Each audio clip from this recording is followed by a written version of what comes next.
ಜಯತಿ ಹರಿರಚಿಂತ್ಯಗ ಸರ್ವದೇವೈಕವಂದ್ಯಗ ಪರಮಗುರುರಭೀಷ್ಟವಾಪ್ತಿದಃ ಸಜ್ಜನಾನಾಂ ನಿಖಿಲ ಗುಣಗಣಾರ್ಣೋ ನಿತ್ಯ ನಿರ್ಮುಕ್ತದೋಷಃ ಸರಸಿಜನಯನೋऽಸೌ ಶ್ರೀಪತಿರ್ಮಾನದೋ ನಃ ಅಶೇಷ ವಾಗ್ಜಾಡ್ಯಮಲಾಪಹಂತ್ರಿ ನವಂ ನವಂ ಸ್ಪಷ್ಟಸುವಾಕ್ಪ್ರದಾಯಿನಿ ಮಮೇಘ ಜಿಕ್ವಾಗ್ರ ಸುರಂಗ ನರ್ತಕೀ ಭವ ಪ್ರಸನ್ನ ವದನೆ ಚ ಮೇ ಶ್ರೀಃ ವ್ಯಾಪ್ತಿರ್ಯಸ್ಯ ನಿಜೇ ನಿಜೇನ ಮಗಸಾ ಪಕ್ಷೇ ಸಪಕ್ಷೇ ಸ್ಥಿತಿಃ ವ್ಯಾವೃತ್ತಿಶ್ಚ ವಿಪಕ್ಷತೋತ ವಿಷಯೇ ಸತ್ಯರ್ನ ವೈ ಬಾಧಿತೆ ನೈವಾಸ್ತಿ ಪ್ರತಿಪಕ್ಷಯುಕ್ತಿರತುಲಂ ಶುದ್ಧಂ ಪ್ರಮಾಣಂ ಸಮೇ ಭೂಯಾತ್ ತತ್ವ ವಿನಿರ್ಣಯಾಯ ಭಗವಾನ್ ಆನಂದತೀರ್ಥೋ ಮುನಿಃ ವಾಣಿತೆ ಕರವಾಣ್ಯಂಬ ಚರಣೋ ಹೃದಯ ಸರ್ವದಾ ಮದ್ವಾಕ್ಯ ಸರಣಿರ್ಭೂಯಾತ್ ಶ್ರೀಮದಾಚಾರ್ಯ ಭಾವಗ ನಮೋಸ್ತು ತಾತ್ವಿಕಾ ದೇವಾಃ ವಿಷ್ಣುಭಕ್ತಿಪರಾಯಣಾಃ ಧರ್ಮಮಾರ್ಗೇ ಪ್ರೇರಯಂತು ಭವಂತಃ ಸರ್ವ ಏವ ಹಿ ಯಸ್ಯ ವಾಕ್ ಕಾಮಧೇನುರ್ನಃ ಕಾಮಿತಾರ್ಥಾನ್ ಪ್ರಯಚ್ಛತಿ ಸೇವೇತಂ ಜಯ ಯೋಗೀಂದ್ರಂ ಕಾಮಬಾಣಚ್ಛಿದಂ ಸದಾ ಅಸ್ಮದ್ಗುರುಸಮಾರಂಭಾಂ ಟೀಕಾಕೃತ್ಪಾದಮಧ್ಯಗಾಂ ಶ್ರೀಮದಾಚಾರ್ಯಪರ್ಯಂತಾಂ ವಂದೇ ಗುರುಪರಂಪರಾಂ ಪೃಥ್ವೀಮಂಡಲಮಧ್ಯಸ್ಥಾಃ ಪೂರ್ಣಬೋಧಮತಾನುಗಾಃ ವೈಷ್ಣವ ವಿಷ್ಣುಹೃದಯಾಃ ತಾನ್ ನಮಸ್ತೆ ಗುರೂನ್ ಮಮ ಆಪಾದಮೌಳಿಪರ್ಯಂತಂ ಗುರುಣಾಮಾಕೃತಿಂ ಸ್ಮರೇತ್ ತೇನ ವಿಘ್ನಾಃ ಪ್ರಣಶ್ಯಂತಿ ಸಿದ್ಧ್ಯಂತಿ ಚ ಮನೋರಥಾಃ ಓಷ್ಠಾಪಿಧಾನಾನಕುಲೀದಂತೈಃ ಪರಿವೃತಾ ಪವಿಃ ಸರ್ವಸ್ಯೈವಾಚ ಈಶಾನಾ ಚಾರುಮಾಮಿಹ ವಾದಗೇತ ಕಾಂತಾಯ ಕಲ್ಯಾಣಗುಣೈಕಧಾಮ್ನೇ ನವದ್ಯುನಾಥ ಪ್ರತಿಮಪ್ರಭಾಯ ನಾರಾಯಣಾಯ ಕಿಲಕಾರಣಾಯ ಶ್ರೀಪ್ರಾಣನಾಥಾಯ ನಮಸ್ಕರೋಮಿ ರಸಿಕಾಸುಧಾಪ್ಸು ಸರಸೀಷು ತತೋ ಋತನೂಪುರಾನುಘೃತಸಾರಸಿಕಾಃ ವಿಹರಂತಿ ಸಾಕಮವಗಾಹ್ಯಧವೈಃ ಜಲಮಡ್ಡುಕೋತ್ಸವ ಹಸದ್ವದನಾಃ. ಸ್ವಸ್ತಿ ಅಸ್ತು. 11ನೇ ಸರ್ಗದ ಯಾವ ಭಾಗದಲ್ಲಿ ತುಂಬ ಶೃಂಗಾರ ವರ್ಣನೆ ಇದೆಯೋ ಅಂತಹ ಭಾಗಕ್ಕೆ ಇವತ್ತು ಬಂದು ನಿಂತಿದ್ದೇವೆ. ನಿನ್ನೆವರೆಗೆ ನಾವೆಲ್ಲ ಕೇಳಿದ್ದು ಏನೋ ಅಲ್ಪ ಸ್ವಲ್ಪ ಹೌದು ಅನ್ನಿಸಬಹುದಾದಂತೆ ಅಥವಾ ಅದನ್ನು ಅನಿಸಬಾರದು ಅಂತ ಅನ್ನಿಸುವಂತೆ ಹೇಳಿ ಕೇಳಿ ಹೋಗಿದ್ದೇವೋ ಏನೋ ಗೊತ್ತಿಲ್ಲ. ಇವತ್ತು ಮಾತ್ರ ಅಷ್ಟು ಪೂರ್ಣವಾದ ಶೃಂಗಾರ ವರ್ಣನೆಯನ್ನು ಮಾಡ್ತಾರೆ. ಅದನ್ನು ನಾನು ಹೇಳಿದ ಮೇಲೆ ಅದು ನಂದು ಅಭಿಪ್ರಾಯ ಅಂತ ಮಾತ್ರ ಸರ್ವಾತ್ಮನ ಭಾವಿಸಬಾರದು. ಯಾಕೆಂದರೆ ಕೆಲವೊಮ್ಮೆ ಏನಾಗ್ತಿರ್ತದೆ ಉಪನ್ಯಾಸದಲ್ಲಿ ಹೇಳುವಾಗ ಸ್ವಾನುಭವವನ್ನು ಹೇಳಿದ್ರು ಅಂತ ಅನ್ಕೊಳ್ಳಿಕ್ಕೆ ಹೋಗಬಾರ್ದು. ಅದು ಅಲ್ಲಿದ್ದದನ್ನು ಮಾತ್ರ ಹೇಳಿರ್ತೀವಿ ಅಂತ ತಿಳ್ಕೋಬಹುದು. ಸ್ವಲ್ಪ ಕವಿಗಳು ತುಂಟರಾಗ್ತಾರೆ, ಹೇಳೋ ಆಚಾರ್ಯರು ಇವತ್ತು ತುಂಟರಾಗಲೇಬೇಕಾಗ್ತದೆ, ಅನಿವಾರ್ಯ. ಏನು ಆಚಾರ್ಯ ಇಷ್ಟು ತುಂಟಾಟ ನಡೆಸಿಬಿಟ್ರು ಈ ವಯಸ್ಸಿಗೆ ಅನ್ಕೊಳ್ಳಿಕ್ಕೆ ಹೋಗ್ಬೇಡ್ರಿ, ಅದು ಅನಿವಾರ್ಯ ಇದ್ದದ್ರಿಂದ ಹಾಗೆ ಹೇಳ್ತೀನಿ. ಕೇಳೋರು ಒಂದು ಸ್ವಲ್ಪ ನೀವು ಇವತ್ತು ತುಂಟರಾಗಿ ಕೇಳ್ರಿ, ಏನು ಗಂಟೆ ಹೋಗುತ್ತೆ ನೋಡಂತ. ಏನು ಹೋಗಲ್ಲ. ಮುಂಚಿತವಾಗಿ ಕೆಲವು ಸೂಚನೆಗಳನ್ನು ಕೊಟ್ಟಿರ್ತಾರೆ. ಈ ನದಿಯಲ್ಲಿ ಈಜಬಾರದು ಅಂತ ಕೊಟ್ಟಿರ್ತಾರೆ, ಅಂದರೆ ಬೋರ್ಡ್ ಹಾಕಿರ್ತಾರೆ. ಯಾಕಂದರೆ ಅಲ್ಲಿ ಆಳದ ಮೊಸಳೆವ ಹಿಂಗೆ ಹಾಕಿರ್ತಾರೆ. ಆ ಸೂಚನಾ ಬೋರ್ಡ್ ಮೇಲೆ ಅಂಗಿ ಹಾಕಿ ಹೋಗ್ಬಿಟ್ಟಿರ್ತಾರೆ ನಾವು ಬೋಗಿಸ್ಲಿಕ್ಕೆ. ಏನಾಗ್ಬಿಡ ಹೇಳಿ ನೋಡಂತ. ಸೂಚನಾ ಕೊಡೋ ಬೋರ್ಡಿನ ಮೇಲೆ ಅಂಗಿ ಹಾಕಿ ಹೋಗ್ಬಿಡೋದು, ಮುಂದೇನು ಗತಿ. ಅದಕ್ಕೆ ಹಂಗಾಗಬಾರದು ಅಂತ ಮುಂಚಿತವಾಗಿ ಹೇಳಿ ಒಳಗೆ ಪ್ರವೇಶ ಮಾಡ್ತಾ ಇದ್ದೇನೆ. ಸ್ವಲ್ಪ ನೀವೆಲ್ಲ ಶಾಂತ ಚಿತ್ತ ರೀತಿಯಿಂದ ಕೇಳಬೇಕು ಅಂತ ನನ್ನ ಅಭಿಪ್ರಾಯ. ಜಲಕ್ರೀಡೆಯನ್ನು ಆಡಿದರು ಅಂತ ನಿನ್ನೆ ದಿವಸ ಕೊನೆಯಲ್ಲಿ ಕೇಳಿದೆವು. ಸಾಕಮವಗಾಹ್ಯ ಧವೈಃ ಜಲಮಡ್ಡುಕೋತ್ಸವ ಹಸದ್ವದನಾಃ. ಜಲಕ್ರೀಡೆಯನ್ನು ಜಲವಿಹಾರವನ್ನು ಮಾಡಿದರು ಅಂತ. ಪ್ರಾಯ ಉದ್ಯಾನದಲ್ಲಿ ಸಂಚಾರ ಮಾಡಿದರೆ ವನಕ್ರೀಡೆ, ನೀರಿನಲ್ಲಿ ಸಂಚಾರ ಮಾಡಿದರೆ ಜಲಕ್ರೀಡೆ, ಗಂಡ ಹೆಂಡತಿಯರ ದಾಂಪತ್ಯವನ್ನು ಸುರತ ಕ್ರೀಡೆ ಅಂತ ಕರೀತಾರೆ. ಹೀಗೆ ಒಂದೊಂದಕ್ಕೂ ಕೂಡ ಕ್ರೀಡೆ ಕ್ರೀಡೆ ಅಂತನ್ನುವ ಹೆಸರನ್ನೇ ಇಟ್ಟಿದ್ದಾರೆ. ಇದು ತಪ್ಪಲ್ಲ. ಪ್ರಾಯ ಇವತ್ತು ಕೆಲವು ಮಾತುಗಳನ್ನು ಕೇಳಿದಾಗ ಅನಿಸ್ತದೆ, ಹೌದು ಇದೆಲ್ಲರಿಗೂ ಕೂಡ ಅನಿವಾರ್ಯವಾದದ್ದು, ಬೇಕಾದದ್ದು. ಕೆಲವರಿಗೆ ಅದನ್ನು ಹೇಳಿಕೊಳ್ಳಿಕ್ಕಾಗೋದಿಲ್ಲ, ಕೆಲವರು ಹೇಳಿಕೊಳ್ತಾರೆ. ಇದೆಲ್ಲವೂ ಅವರವರಲ್ಲಿ ಇರುವಂತಹ ಸಮಸ್ಯೆಗಳು, ಉತ್ತರಗಳು, ಅದು ನೋಡುವ. ಆಮೇಲೆ ಅಲ್ಲಿ ಜಲವಿಹಾರವನ್ನ ಮಾಡಿದ ಮೇಲೆ ಮುಂದಿನ ಪದ್ಯದಲ್ಲಿ ವಿವಿಧ ವಿಧಾಯ ವಿಹೃತಿ ಸಲಿಲೆ ವಿಕಟೇಶು ವಿದ್ರುಮ ತಟೇಶು ಗತಾಹ ಸುರಭಿಂ ಸುವರ್ಣ ಮತವರ್ಣ ಕಮಾದದತೆ ಸಖೀ ಕರಗತಂ ಮಹಿಳಾಹ. ಮಹಿಳಾಹ ಎಲ್ಲ ಮಹಿಳಾಮಣಿಯರು ಆ ವೈಕುಂಠದಲ್ಲಿರುವಂತಹ ಸುಧಾ ಸಾಗರದಲ್ಲಿ ಚೆನ್ನಾಗಿ ವಿಹಾರವನ್ನ ಮಾಡಿ, ಒಳ್ಳೆ ಸಿಹಿ ನೀರಿನ ಕೊಳಗಳಲ್ಲಿರೋದಿಲ್ಲ, ಅಲ್ಲಿ ಬೆಳೆದಿರುವಂತಹ ಕಮಲ, ಅಲ್ಲಿರುವಂತಹ ಪ್ರಾಣಿಗಳು ಪಕ್ಷಿಗಳು ಎಲ್ಲವೂ ಅಪ್ರಾಕೃತವಾದದ್ದು. ಆ ನದಿಗೆ ಮಾಡಿಸಿದ ಮೆಟ್ಟಲು, ಅದೇನು ಸರೋವರವೋ ಪುಷ್ಕರಣಿಯೋ ಇದೆ, ಅದಕ್ಕೆ ಇಳಿಯುವ ಮೆಟ್ಟಲುಗಳು, ಅದರ ದಂಡೆಗಳು ಹೇಗಿದ್ದವು ಅಂದ್ರೆ ಹವಳಗಳಿಂದ ಮಾಡಿದ್ದಂತ, ಬಹಳ ಸುಂದರವಾಗಿ ಇರ್ತದೆ. ಎಲ್ಲೋ ಒಂದು ಎರಡು ಈ ಚಿಕ್ಕ ಮಕ್ಕಳಿಗೆಲ್ಲ ಕುಂಚಿಗಿ ಅಂತ ಹೊರಸ್ತಿರ್ತಾರೆ. ಆ ಕುಂಚಿಗೆ ಹೀಗೊಂದು ಮೇಲ್ಗಡೆಗೆ ಒಂದು ಮುತ್ತಿಂದೋ ಹವಳದ್ದೋ ಮಾಡಿಸಿದ್ದಿದ್ರೆ ಏನದು ಭಾರಿ ವರ್ಣನ ಮಾಡಿರ್ತಾರೆ. ಅಂಥದ್ದು ಇಡೀ ನದಿಯ ದಂಡೆ ಮೆಟ್ಟಲುಗಳು ಅದು ಪೂರ್ಣವಾಗಿ ವಿದ್ರುಮ ವಿಕಟೇಶು ವಿದ್ರುಮ ತಟೇಶು, ಮುತ್ತುರತ್ನಗಳನ್ನೇ ಸುರಿದು ಕಟ್ಟಿರಬೇಕೋ ಏನೋ. ಎಲ್ಲೆಲ್ಲಿ ನಾವು ದೊಡ್ಡ ದೊಡ್ಡ ನದಿಗಳನ್ನು ನೋಡಿರ್ತೇವೆ, ಕಾಶಿಗೆ ಹೋಗಿರಬಹುದು, ಬೇರೆ ಬೇರೆ ನದಿಗಳಿಗೆ ಹೋಗಿರಬಹುದು. ಅಲ್ಲಿ ಹೋದಾಗ ಅಲ್ಲಿ ನದಿಗಳ ಘಾಟಗಳು, ಸ್ನಾನ ಘಟ್ಟಗಳೇನಿರ್ತದೆ ಅದೆಲ್ಲವೂ ಕೂಡ ಕಲ್ಲಿನಿಂದ ಮಾಡಿದ್ದು, ಒಳ್ಳೊಳ್ಳೆ ಕಲ್ಲುಗಳಿಂದ, ಗಟ್ಟಿ ಗಟ್ಟಿಯಾದ ಕಲ್ಲುಗಳಿಂದ ಮಾಡಿದ್ದು ಸ್ನಾನ ಘಟ್ಟ. ಹಾಗೆ ವೈಕುಂಠದಲ್ಲಿ ಇರುವ ನದಿಗಳಲ್ಲಿ ಸ್ನಾನ ಘಟ್ಟಗಳು ಹವಳಗಳಿಂದ ಮಾಡಿದ್ದಂತ, ಮುತ್ತುಗಳಿಂದ ಮಾಡಿದ್ದು. ಅದರ ಮೇಲೆ ಇವರು ಒಂದೊಂದಾಗಿ ಸ್ನಾನ ಮಾಡಿಕೊಂಡು ಕಾಲಿಟ್ಕೊಂಡು ಮೇಲೆ ಬಂದಾಗ ಅವರ ಗೆಳತಿಯರು ಅವರಿಗೆ ಅಂಗರಾಗಗಳನ್ನು ಕೊಡ್ತಾರಂತೆ. ಈ ಮೈಗೆ ಹಚ್ಕೊಳ್ಳುವಂತಹ ಲೇಪನಗಳಿರ್ತದಲ್ಲ, ಅದನ್ನ ಇವತ್ತಿನ ಭಾಷೆಯಲ್ಲಿ ಹೇಳಿದ್ರೆ ಪೌಡ್ರು, ಸ್ನೋ ಅಂತ ಹೇಳ್ಬೇಕಷ್ಟೇ. ಅದನ್ನ ಅಲ್ಲೇ ನಮಗೆ ತಿಳಿಯೋ ಭಾಷೆಯಲ್ಲಿ ಹೇಳೋದಾದ್ರೆ ಅದನ್ನೇ ಹೇಳಬೇಕು. ಈ ಅಂಗರಾಗ ಯಾವ ಅಂಗ, ಯಾರ್ದು ರಾಗ ಅಂತ ಕೇಳಿ ಏನ್ ಹೇಳ್ಬೇಕು ಮುಂದೆ ನಾವು. ಅದಕ್ಕೆ ಅಂಗರಾಗಗಳನ್ನು ಕೊಡ್ತಾರೆ. ಅದು ಹೇಗಿರ್ತದೆ ಅಂದ್ರೆ ಬಂಗಾರದ ಪಾತ್ರೆಯಲ್ಲಿ ಇಟ್ಟುಕೊಡ್ತಾರಂತೆ. ಸುರಭಿಂ ಸುವರ್ಣಂ ಅಥವರ್ಣಕಮಾದದದೆ ಸಖೀ ಕರಗತಂ ಮಹಿಳಾ, ಗೆಳತಿ ಕೈಯಲ್ಲಿ ಇಟ್ಟುಕೊಂಡು ಆ ಪರಿಮಳದಿಂದ ಕೂಡಿರುವಂತಹದನ್ನು ಕೊಟ್ಟಾಗ, ವರ್ಣಕ ಅಂದ್ರೆ ಮೈಗೆ ಹಚ್ಚಿಕೊಳ್ಳುವ ಚೂರ್ಣಗಳು, ಅದು ಪೌಡ್ರ್ಗಳು ಅಂತ, ಪುಡಿಗಳು ಅಂತ ಇಟ್ಕೊಳ್ರಿ, ಅದನ್ನು ಹಚ್ಚಿಕೊಂಡಿದ್ದಾರೆ. ಸ್ನಾನ ಆದ ಮೇಲೆ ಒಳ್ಳೆ ವಸ್ತ್ರಗಳನ್ನು ಧರಿಸಿದ್ದಾರಂತೆ. ಆ ವಸ್ತ್ರಗಳು ಇವರ ಆಭರಣ, ಇವರು ಹಚ್ಕೊಂಡಿರುವಂತಹ ಕಣ್ಣಿಗೆ ಹಚ್ಚಿಕೊಂಡಿರೋ ಕಾಡಿಗೆಗಳನ್ನು ನೋಡಿದಾಗ ಪಂಡಿತಾಚಾರ್ಯರು ಆ ಮುಂದಿನ ಪದ್ಯದಲ್ಲಿ ಅದು ವರ್ಣನೆ ಮಾಡುತ್ತಾರೆ. ಇವರು ಆ ವಸ್ತ್ರಗಳನ್ನು ಉಟ್ಟುಕೊಂಡದ್ದಕ್ಕೆ ಅಷ್ಟು ಚೆಂದಾಗಿ ಕಾಣ್ತಿದ್ರು, ಇವರು ಚೆಂದಾಗಿದ್ದದಕ್ಕೆ ವಸ್ತ್ರಗಳು ಅಷ್ಟು ಚೆನ್ನಾಗಿ ಕಾಣ್ತಾ ಇದ್ವು ಅಂತ ಹೀಗೆರಡು ಪ್ರಶ್ನೆ ಕೆಲವಂತಿರ್ತಾರೆ ನೋಡ್ರಿ. ಉಟ್ಕೊಂಡಿ ಅಂತ ಬಟ್ಟೆಗೆ ಕಳೆ ಬಂತು ಅಂತ ಹೇಳ್ತಿರ್ತಾರೆ. ಈ ಉಟ್ಕೊಂಡಿದ್ದೀಯಾ ಅದಕ್ಕೆ ಬಟ್ಟೆ ಚಂದ ಅನಿಸ್ತ ಅಂತ, ಇದು ಉಟ್ಕೊಂಡಿ ನೀ ಚಂದ ಕಾಣಿಸ್ಲಿಕ್ಕೆ ಅಂತ ಕೆಲವ್ರಿಗೆ ಅಂದಿರ್ತಾರೆ. ಹಂಗ ಇರ್ತದ. ಅದನ್ನು ಉಟ್ಟುಕೊಂಡದ್ದಕ್ಕಾಗಿ ಇವರು ಚೆಂದಾಗಿ ಕಾಣ್ತಿರ್ತಾರೆ, ಅಥವಾ ಇವರು ಉಟ್ಕೊಂಡದ್ದಕ್ಕಾಗಿ ಅದು ಚೆಂದಾಗಿ ಕಾಣ್ತಿರ್ತದೆ. ನೋಡ್ರಿ, ಈಗ ದೊಡ್ಡದು ರೇಷ್ಮೆ ಮಡಿ ಇತ್ತು ಅಂತ ಇಟ್ಕೊಳ್ರಿ, ನಾವು ಉಟ್ಕೊಂಡ್ವಿ ಅಂದ್ರೆ ಹೊತ್ಕೊಂಡು ಬೀಳೋದು ಗ್ಯಾರಂಟಿ. ಶ್ರೀನಿವಾಸ ದೇವ್ರು ಉಡಿಸಿದ್ರೆ ಎಷ್ಟು ಚಂದ ಕಾಣಿಸ್ತೀವಿ. ನಾವು ಶ್ರೀನಿವಾಸ ದೇವರಿಗೆ, ತಿರುಪತಿ ತಿಮ್ಮಪ್ಪನಿಗೆ ದೊಡ್ಡ ಮಡಿ, ಅದನ್ನ ಆಚಾರ ನೀವೊಂದು ಉಟ್ಕೊಂಡ್ಬಿಡ್ರಪ್ಪ ಅಂದ್ರೆ ಆಚಾರ ಉಟ್ಕೊಳ್ಳೋದಲ್ಲ, ಉಳ್ಕೊಂಡು ಬರ್ಬೇಕಾಗ್ತದೆ ಆಮೇಲೆ. ಅದು ನಮಗಲ್ಲ, ಅದು ಯೋಗ್ಯತೆ ಅದು ಅವನಿಗೆ. ಹಾಗಾಗಿ ಯಾರು ಯಾವ ಬಟ್ಟೆಯನ್ನು ಉಟ್ಟುಕೊಂಡ್ರೆ ಹೇಗೆ ಕಾಣ್ತಾರೋ ಅದನ್ನ ಇಲ್ಲಿ ಅದು ಪರಸ್ಪರವಾಗಿ ಬಟ್ಟೆಗೆ ಅವರಿಂದ ಅಲಂಕಾರ, ಅವರಿಂದ ಬಟ್ಟೆಗೆ ಅಲಂಕಾರ ಅಂತ ವರ್ಣನೆ ಮಾಡುವ ಶ್ಲೋಕ. ಜಗನಾಂ ಶುಕೈರವಯವಾಭರಣೈ ಕುಚಕುಂಕುಮೈಶ್ಚ ಕಚಮಾಲ್ಯವರೈ ನಯನಾಂಜನೈರಪಿ ವಿಧೋಬ್ಜದೃಶಾಂ ಘಟಿತೈರಲಂಕೃತಿರಲಂ ಕ್ರಿಯತೆ. ಜಗನಾಂಶುಕೈ, ಅವರು ಉಟ್ಟುಕೊಂಡಿರುವ ಸೀರೆ ಇತ್ತಲ್ಲ, ಅದರಿಂದ ಅವರ ದೇಹ ಭಾಗ ಅಷ್ಟು ಸುಂದರವಾಗಿ ಕಾಣ್ತಾ ಇದ್ದದ್ದಾದರೆ ಅವರ ದೇಹ ಭಾಗದಿಂದ ಆ ವಸ್ತ್ರವೂ ಅಷ್ಟು ಚೆನ್ನಾಗಿ ಕಾಣ್ತಾ ಇತ್ತಂದ್ರೆ. ಹಂಗಾರಿ ಕೆಲವೆಲ್ಲ ಇರ್ತಾವ, ಟೊಪ್ಪಿಗೆ ತಲೆ ಮೇಲೆ ಹಾಕೊಂಡ್ರೆ ಚೆಂದ ಕಾಣಿಸ್ತಿರ್ತದ್ರಿ, ಅದನ್ನೇ ಮತ್ತೆ ಬೇರೆ ಕಡೆ ಎಲ್ಲಿ ಹಾಕೊಂಡ್ರು ಚೆಂದ ಕಾಣಿಸಂಗಿಲ್ಲ. ಅಲ್ಲಿ ಹಾಕೊಳ್ಳಿ ಬರೋದಿಲ್ಲ ವಿಷಯ ಬೇರೆ, ಸುಮ್ಮನೆ ಹೇಳಿದೆ. ಹಂಗೆ ಹೇಳಿ ಟಪಿಗೆ ಇಲ್ಲಿ ಬೇರೆ ಕಡೆ ಹಾಕೊಂಡ್ರು ಹಿಂಗೆ ಕೇಳಿಕೋಬೇಡ್ರಿ.